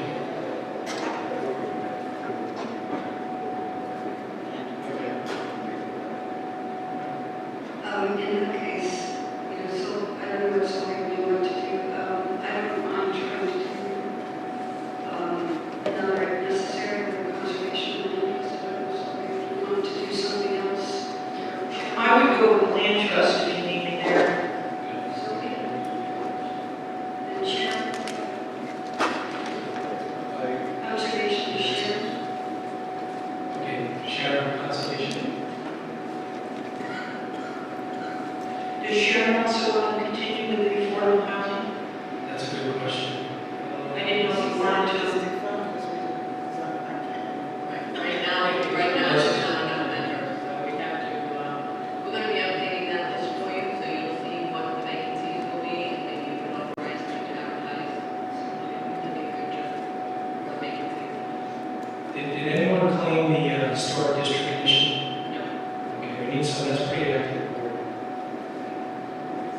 That meets alternating months, starting in January on, I think it's the fourth Monday at 9:30 in the morning. But they have not met, they usually have to have a reason to meet, and they have not met in many months. Sharon, you say okay? So it's conservation. Okay, you get the track. Okay, and then I got interest, which was Sylvia, and this commission, Sylvia. Barbara was rec and zoning. And Scott.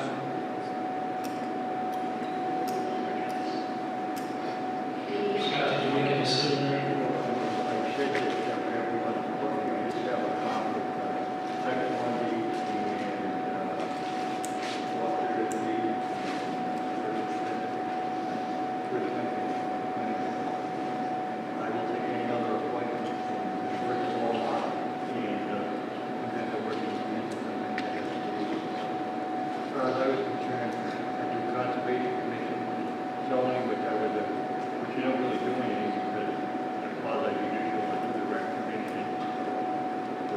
Right now, it's not meeting, what the year is 32, could be a conflict of any time.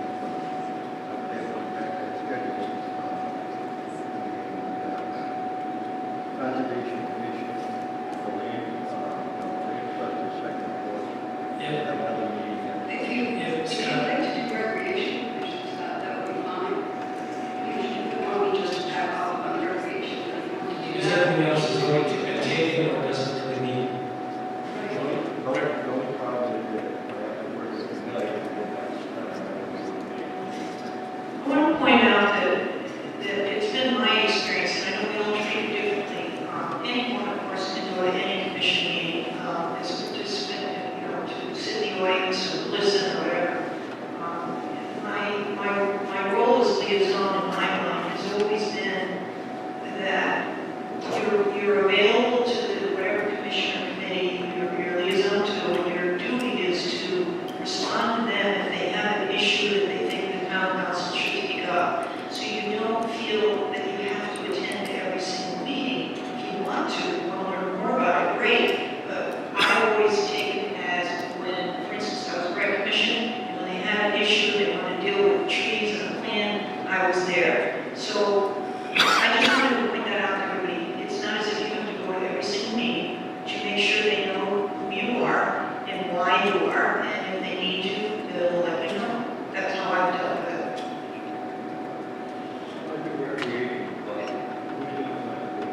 That's Sharon. Sharon's got conservation, historic district, and planning. And she's willing to give up one of them. So that's good.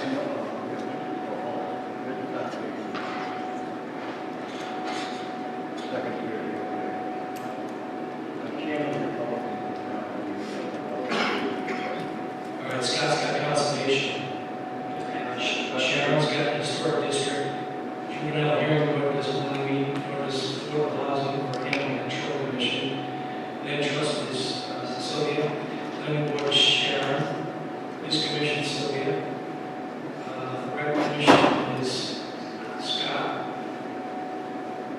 and zoning board is Barbara.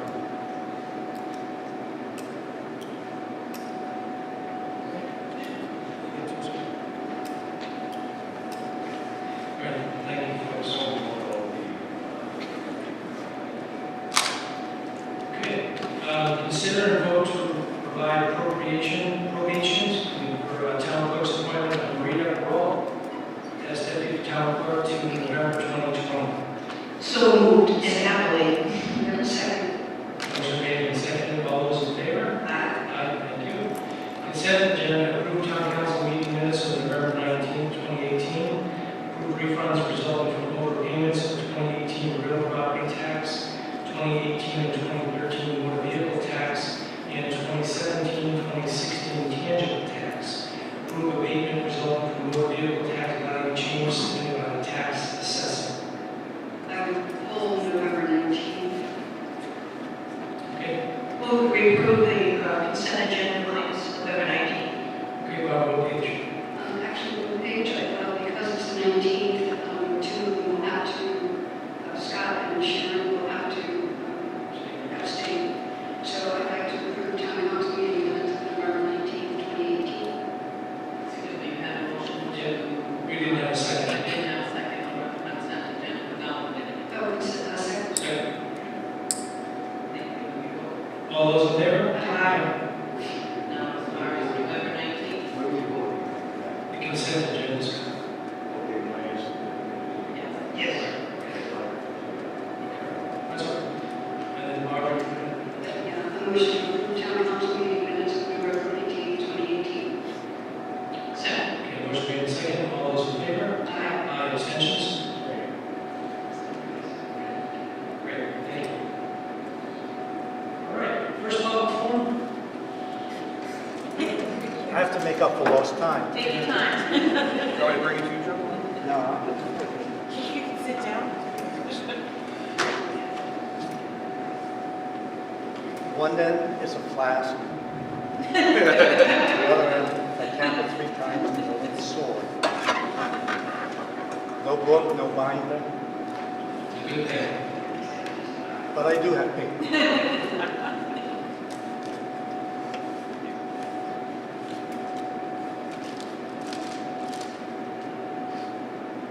My name is Joe Moreau. I live on Old Depot Road. I was hoping that there were more people here at this first public forum because I certainly brought up issues about Sylvia Thompson when there were several people in the meeting. And I want to thank her because before I really get started, Sylvia reached out to me on the day of my surgery. She had sent me an email and she wanted to get together, which I wasn't able to do, obviously. Today I received an email from Sylvia, and we are going to sit down and have a conversation. And that was my whole point, was to have a conversation. So when you bring up negative points, I think you need to bring up positive points as well. And I appreciate Sylvia for reaching out to me. I don't know why she didn't want to meet me at Suffolk County Hospital, but that's okay. You know, at the last meeting on November 5th, I realized I really wasn't up to speed on some of the do's and don'ts of a public forum. So, as Frank said, I love to do research. I had plenty of time to do it. I was tired of looking at the meetings and the videos. So, I went and I looked at the Attorney General's website, and I was able to get some information on what you can really talk about in a public forum and at the public comment. So my comments are going to be in general. There's no response really needed at this point.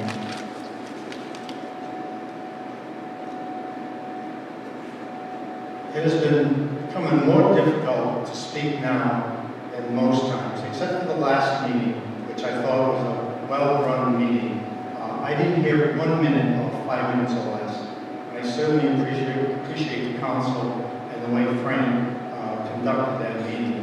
I do have a couple of issues as far as trying to get onto the agenda. I asked to be on the agenda, I submitted a form to that. Spoke to Lisa. Frank did call me on Sunday and we chatted about having a workshop for the stop the town road down. I think it's a stop in the right direction. General information, I did go through and I looked at the comp plan again, and it concerns solar in general, and it really states certain areas on the current project are really a flood threat and an area of vulnerability. That's pages 102 and 104. There's also a DEM assessment that talks about some of the issues on a project in Cranston. When you ask what can go wrong with solar projects, when you look at Cranston, according to the DEM and their guidelines, they were supposed to clear cut 5 acres. They went ahead and clear cut a 40-acre piece of property without following the DEM regulations.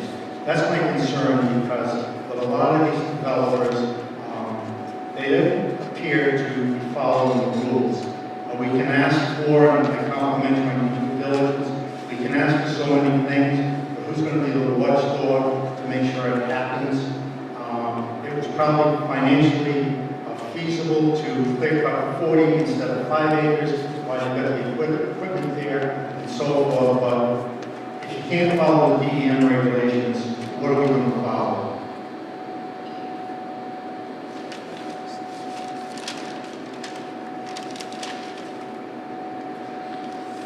You know, I've read so many cases, again, of the developers not following the rules. If you look recently, a few months back, you talked about Gloucester and what they did with a moratorium. Most recently, Cranston and Tiverton. In fact, there was a public apology to Doug Doe, where one of the council members spoke to the fact and apologized to Doug for voting on that particular project because of concerns. We talked about the petition assignments and the comments, and there's, as they said, over 500. One particular one, and I've read every one, it says, it is a tough job to be a town council member and always make the right decisions. This time, the planning board and the citizens have made it easy for you. Please take their advice. I think that's well said. Planning board has certainly tried to make it easier by telling the town council most of these solar projects are not consistent with the stated goals of the comp plan. And I'm not going to go into all the land use goals that they refer to, but the point is, people are just not listening to what the residents are trying to say.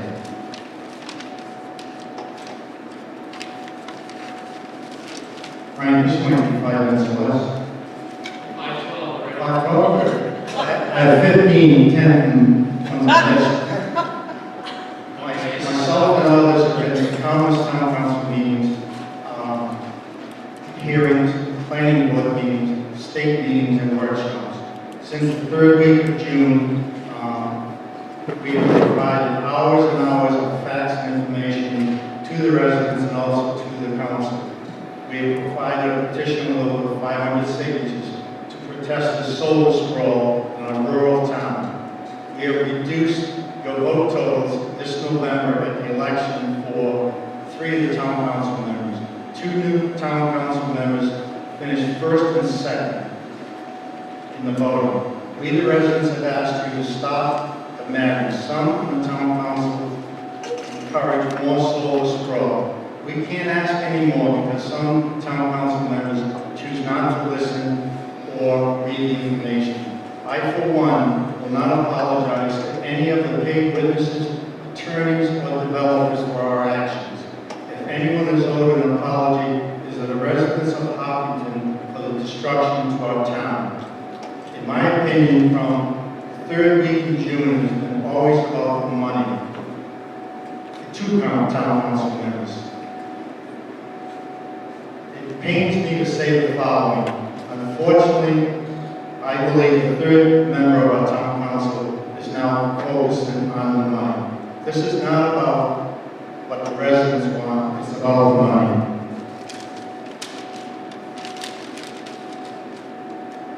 I believe there are now only 3 ways to stop this destruction of our town.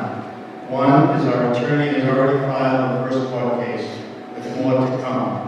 We have started to review the recall process and procedures through 12 town councils third point would be the elections of 2020.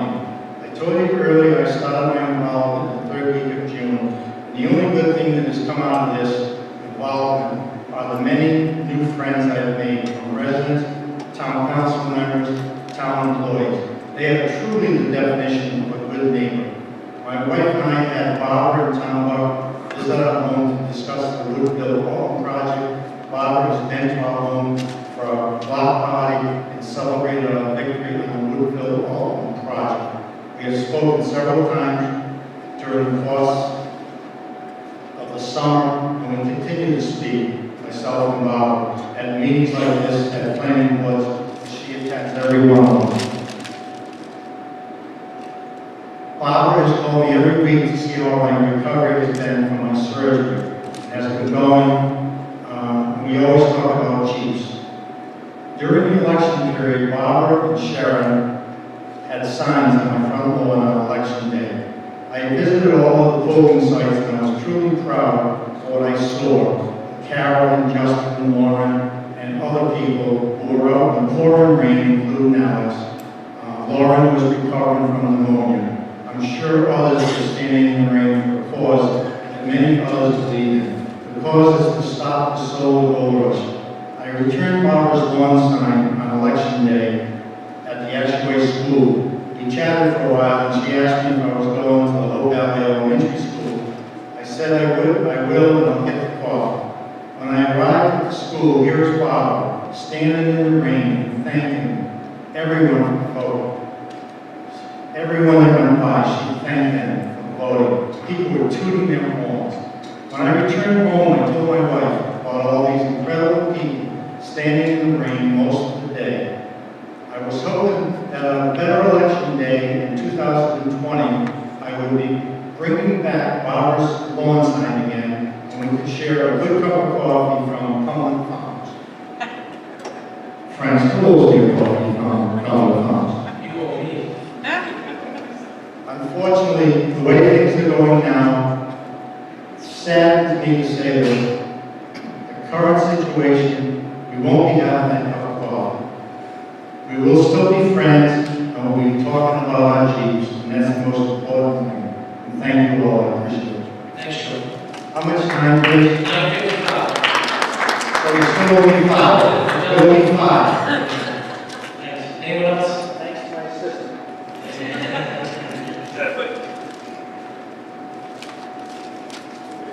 No, I'm all set, thanks.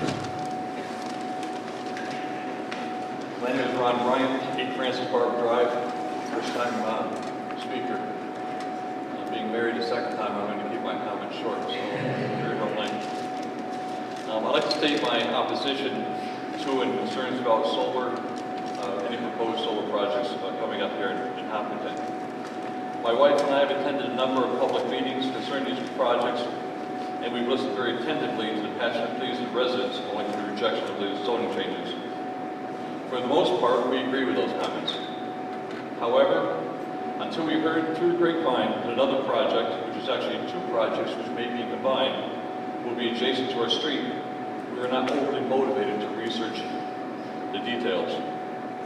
Prior to moving here 20 years ago, we verified that zoning designation and regulations would assure us that the rural characteristics of the area would be preserved. As much as the smell of fresh fertilizer applied to the surrounding fields in the spring is unappealing, that is a reality we agreed to when we purchased our new home. Additionally, the potential of a large residential community next door is not something we look forward to. But that too is a possibility that we understood before moving here. We did not invest in this community with the understanding that zoning could be easily altered to accommodate facilities to promote electrical manufacturing. It has become apparent that despite the desires of a very large number of residents, solar projects within Hopkinton continue to be approved over the objections of the planning board and concerned citizens.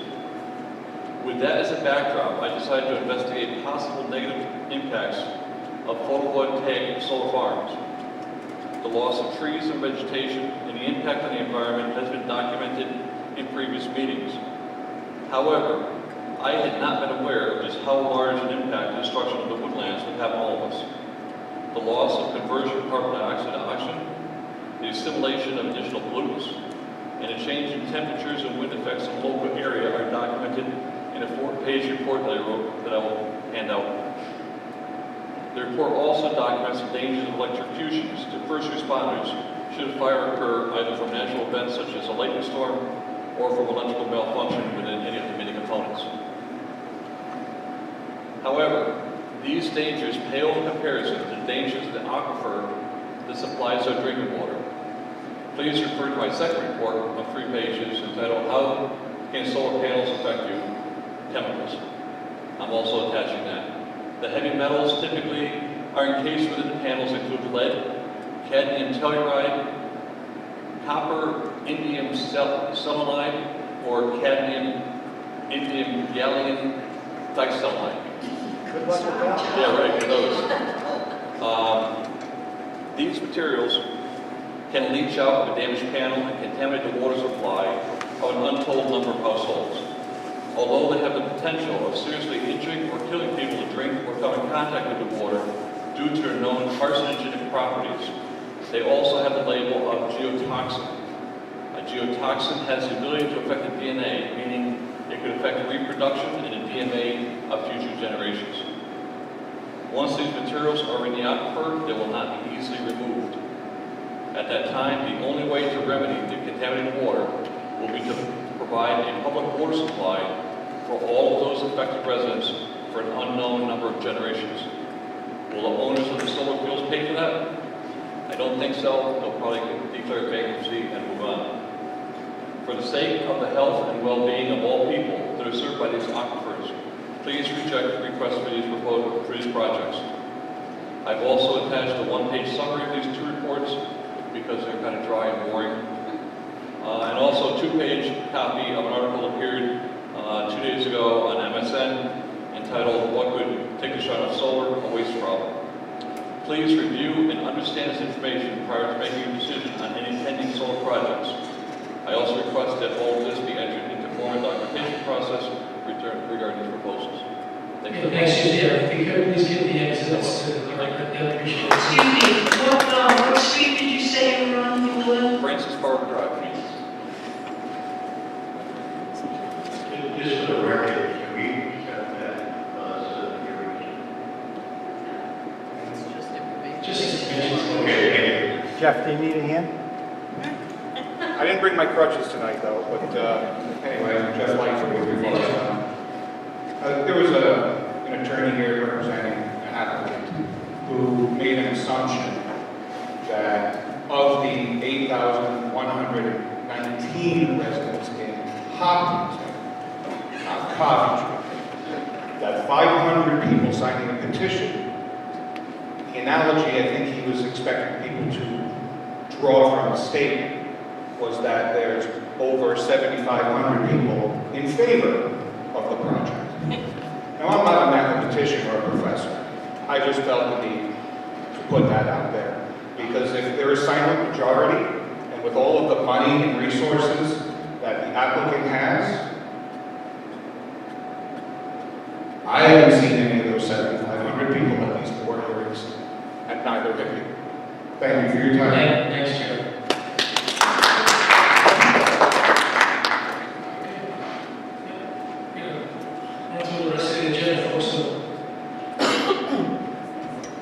Justin Bentley, Maxwell Road. I'll be very fast. They've already stolen a bunch of my ideas. I know things can get pretty heated, and I'm sure that all of you have what you think in your hearts and minds in the best interest of the town itself.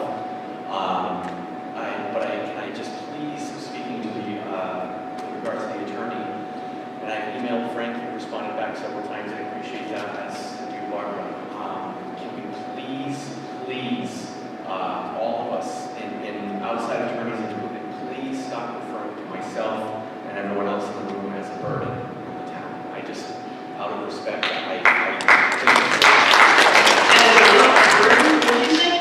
burden. And myself, my children, and taxpayers are a burden. Thank you. If you could also please just convey that to outside. Thank you.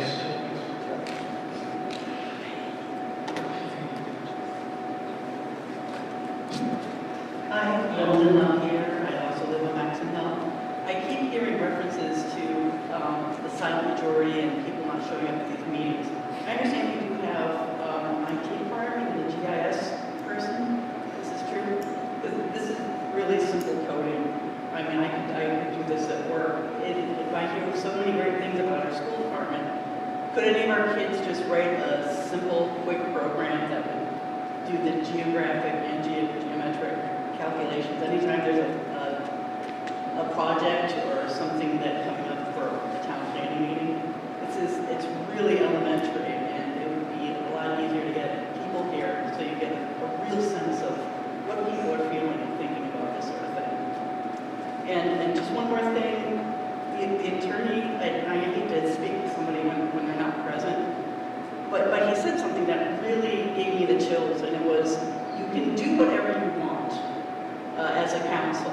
Anything you enact is valid until the court tells you otherwise. And I find this kind of slippery ethics. Maybe they fly okay up in Providence, but I think down here we expect a little bit more and a moral compass from our council.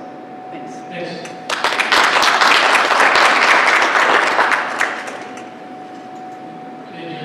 Hi, I'm John. I'm back right on lot of Boston Road North. You the guy that steals the candy?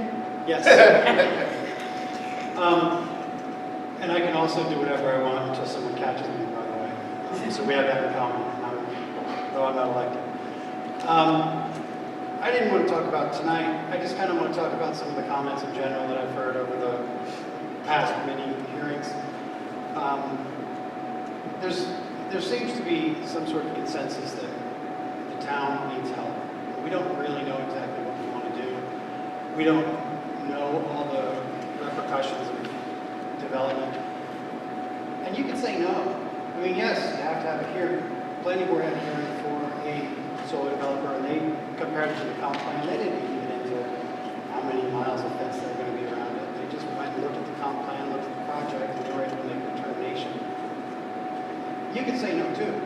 You're not bound to listen to how the project's going to be done. You're not bound to take expert testimony on watersheds. You can accept the fact that, we don't have an ordinance. So instead, you could just say no until we do have an ordinance. It's a way around passing a formal moratorium, as a number of municipalities in the state has recently done. And I think that, so I think that all the better would just make things easier. And we can spend the time, instead of bringing out, 100 people to a meeting. I'm the guy that goes to meetings at work and resents it. Right? So I count the people in the room and I imagine what they make and I try to calculate how much this meeting costs. If there's 100 people in this room and we just guess at $100 an hour, we're spending $10,000 an hour every time a developer says, hey, you know what, I can get a couple hundred acres of Hopkinton for cheap. I think that the town can do business in a better, more sustainable way. I would much rather come to one of these meetings, spend $10,000 an hour to look at. We want to change the zone and create a solar zone. Let's do it, right? And let's have that meeting. Let's kind of take over a bunch at once. But willy-nilly, every time a developer pops in, I don't know how many we've had since the spring, and I know how many more are slated because I've seen them all go through the planning board. So I think it might make sense to sort of shift our tactics a little bit, to try to come up with a more sustainable way to manage the town, because it's not fair to everyone in the town. And I don't think I'm not proud to say that that's how my town operates. So and I'm really hoping that we have a new council and we can embrace new ways of doing things, get it more sustainable, more fair, and more respectful to the people who live here. And I'd also ask, as it's been cited that the comprehensive plan calls for solar to provide municipal power, how many solar panels do we have on municipal property currently? I think the answer is 0 to go back to the numbers. Why not? Why don't we research doing that? Let's set an example for the town. If we need to target goals, let's go there. How many solar panels do we have on rooftops now? I've seen a few, but there aren't many. We don't have any open parking lots. When I think about finance, if I were to come into financial trouble, I wouldn't spend my 401k first. I'd go through my savings account. before that, I get through my checking account. So why are we spending our retirement funds when we should be spending something that's a little bit more liquid? And I guess lastly, in regards to these hearings, I'm a little surprised that public hearing, which is in its name an opportunity for the public to speak out, has been hijacked by out-of-town lawyers. It shouldn't be a place for experts to speak. It's for the public to speak. It's for the people who live here. I'm the only business that Hopkinton attracts. I'm the yuppie who drives out of town, collects a paycheck, and brings it back. I'm the most lucrative business in town, and I feel like I should be listened to, even though I don't have a PhD in civil engineering, chemical engineering, any engineering for that. And I hope that, and I do appreciate it. I do appreciate allowing people to speak, and I hope to continue to do that in the future. Thanks, Chairman.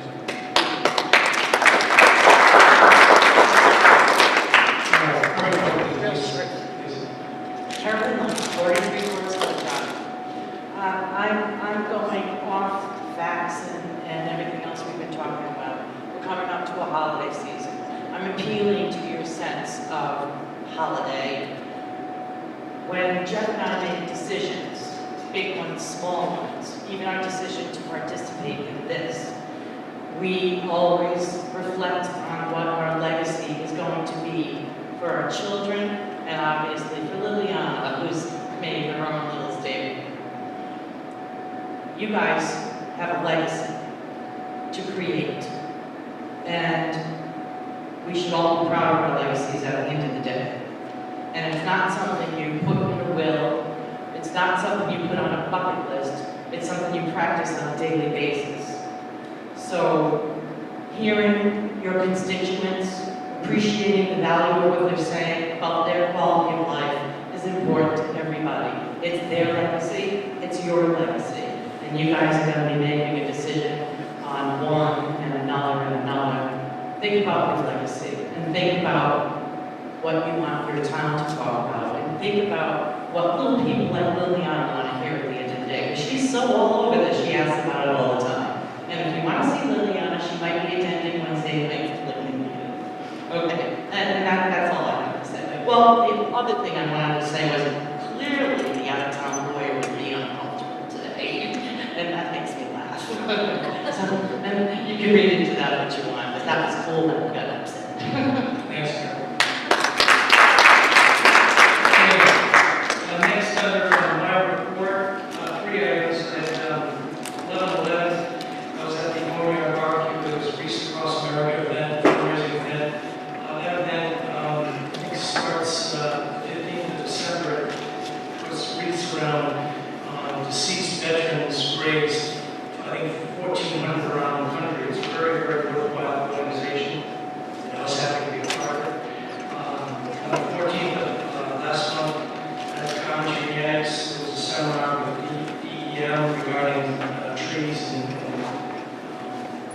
disease and whatnot. And Bill and I went, and it was very, very eye-opening event to learn how many trees are affected in our town by disease and/or infestation. More to come with that. And then on the 11/24, I attended Fred Stanley's building dedication at the Oak Valley Wyoming Fire District. He had served 51 years as chief, 67 with that organization, and it was a nice event attended by building here, the town manager. It was a very nice event. Anyway, that's all I have. Town manager report, building here.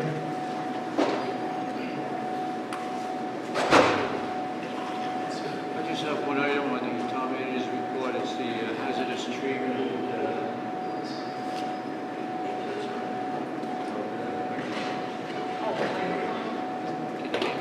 No, the red lights.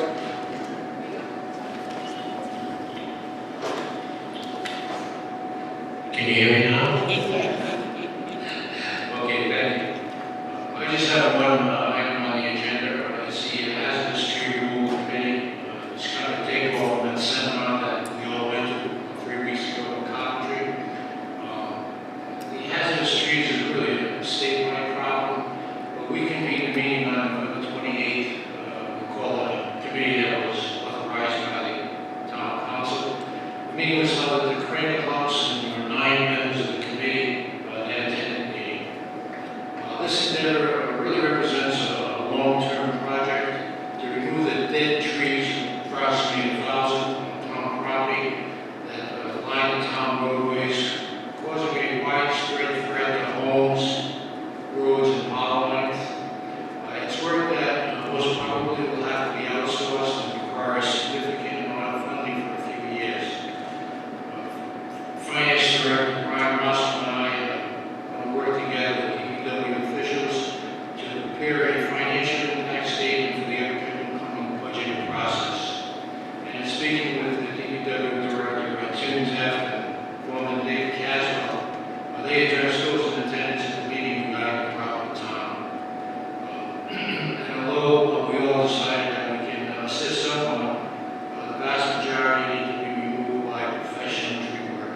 DPW is currently in the process of formulating a list, identifying those trees in town.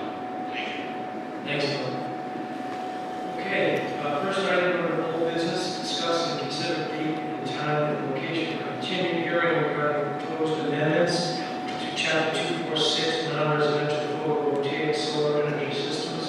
That's the amendment to the solar ordinance that the planning board worked on. I heard from the planning board chair, and I feel that we should not have another workshop, just go right to a council meeting, work on the incorporated changes to that solar ordinance, and hopefully take out or add or keep whatever amendments to that ordinance were suggested. So one suggestion earlier from Sylvia was maybe the 28th of January. You know, I was thinking that we could make a decision on the 28th, so is it possible we could have a hearing? That's what I was alluding to. Yeah, so that's one possible date, to have the amended solar ordinance and then hearing on that date. So that's how it's. I went ahead as, I thought this was going to go on for December 17th, so I acquired the Apple Valley Elementary School for December 17th, so you have the space to do that. So it's a hearing. It's a continued year. Correct. I have a problem with 17. Okay. All right, we'll do that. That's your regular town council meeting. Okay. Yeah, that works. Okay, thank you. First item, yes, Sharon, please.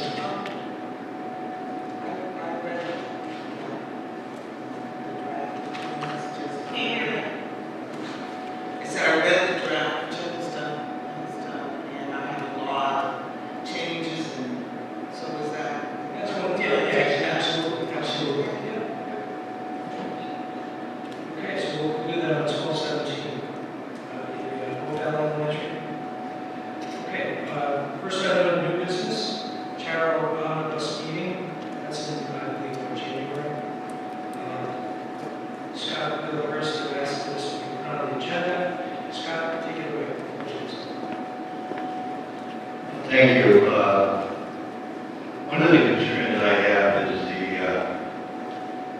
continued use of property tax money to education, and also around state constitution, which states specifically the General Assembly should promote education. Now, it would be interpreted that promoting it doesn't mean funding, but logically, you cannot really achieve actual promotion of education without a reasonable amount of funding.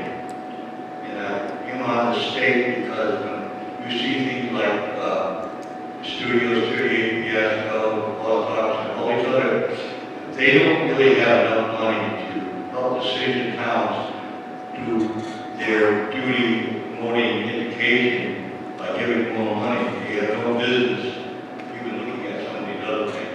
And I've been thinking about the situation with the sports betting you've been talking about. I mean, they assume that, or believe that money's going to go to the general fund. I want to get to, I want to thank you for copying the state constitution and a letter that I'd like to send to the Charter School District. My concern is that, well, if you look at the agendas, the Charter Laws begins to go back to the whole previous format where you do announcement request items placed on the agenda with that skip. Let me address that before we look at the state constitution. Traditionally, the three towns would skip agenda items they wanted to discuss at the omnibus meeting. In recent years, they won't be doing the budget. I think that's very short-sighted, specifically because if you have an issue, that is the place to do it. As you know, that if you're a public official, you're restricted by the open meetings law. You just can't go and meet and hang out with members of other town councils. It's got to be done in legal fashion. And I believe if you have something to say, you should say it. You got to remember, January of each year, the General Assembly meets, and they meet for several months. So if you have any legislative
thank you.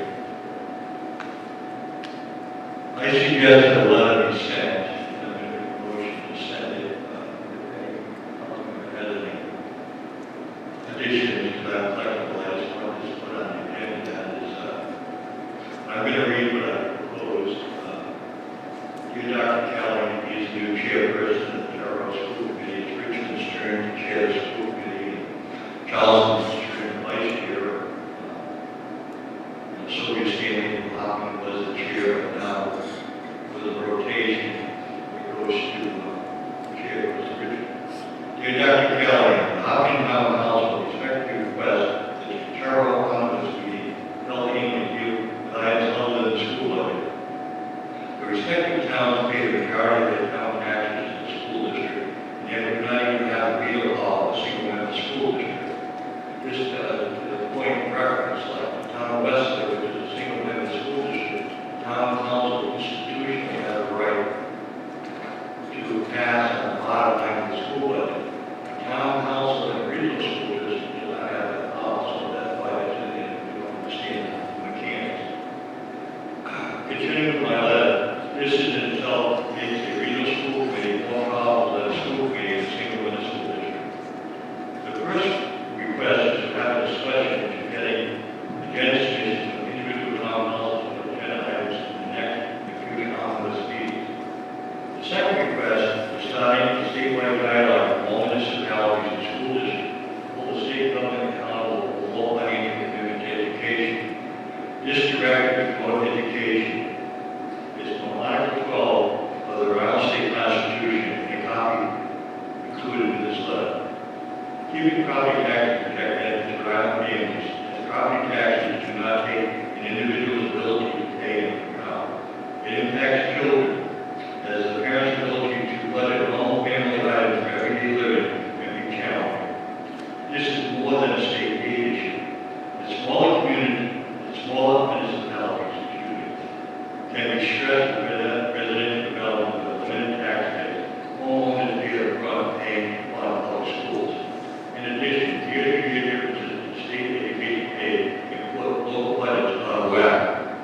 The state each year must have a more basic support financially for our schools as well as a minimum support. This seems to be a legitimate concern throughout the state. Listing among others the Rhode Island League of Cities and Towns, Rhode Island Association of School Committees, and other groups collectively may be the leverage to get the state's attention to this important issue. The Hopkinton Town Council hopes you will consider putting these two items on the omnibus agenda, as well as traditional school budget plan, which are that would be signed by the council president.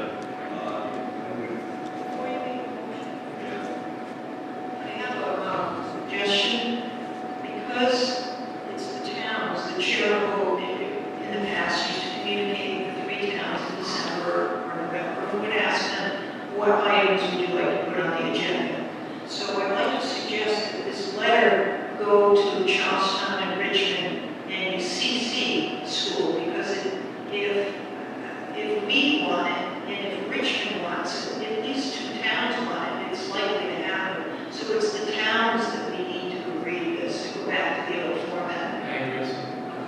That's a good point.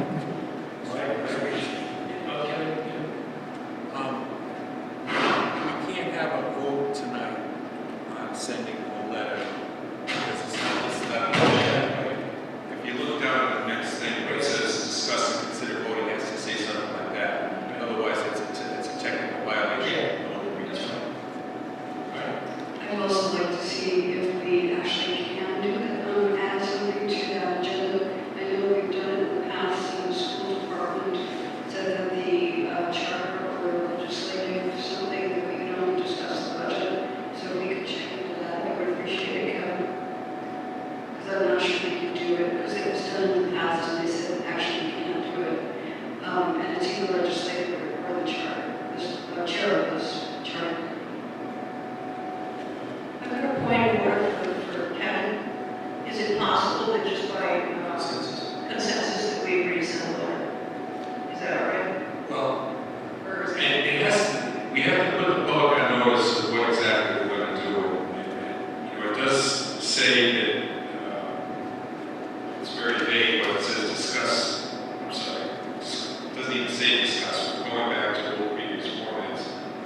it doesn't say that we would take up a motion or the idea of sending a letter.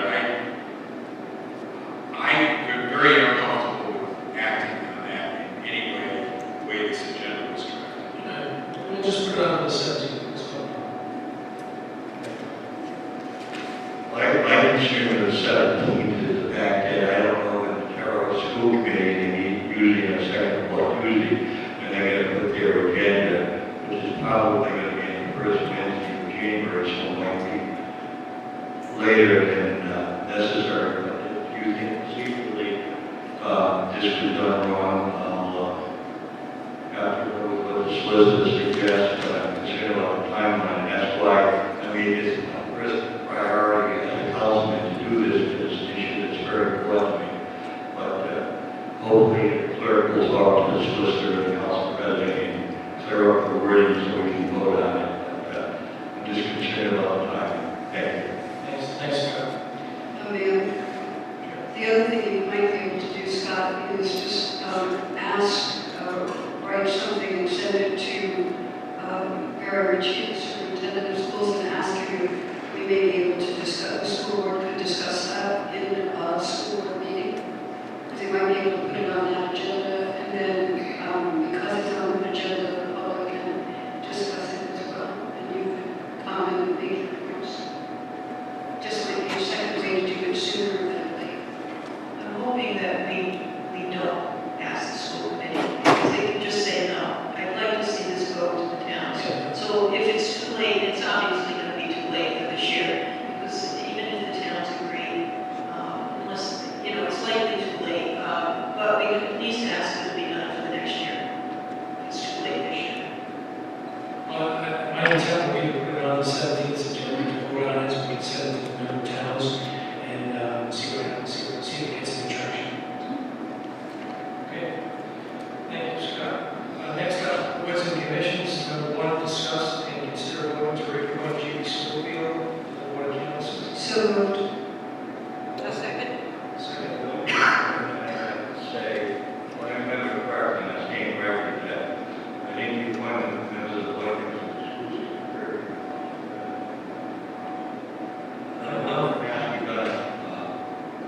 but I'll support the motion.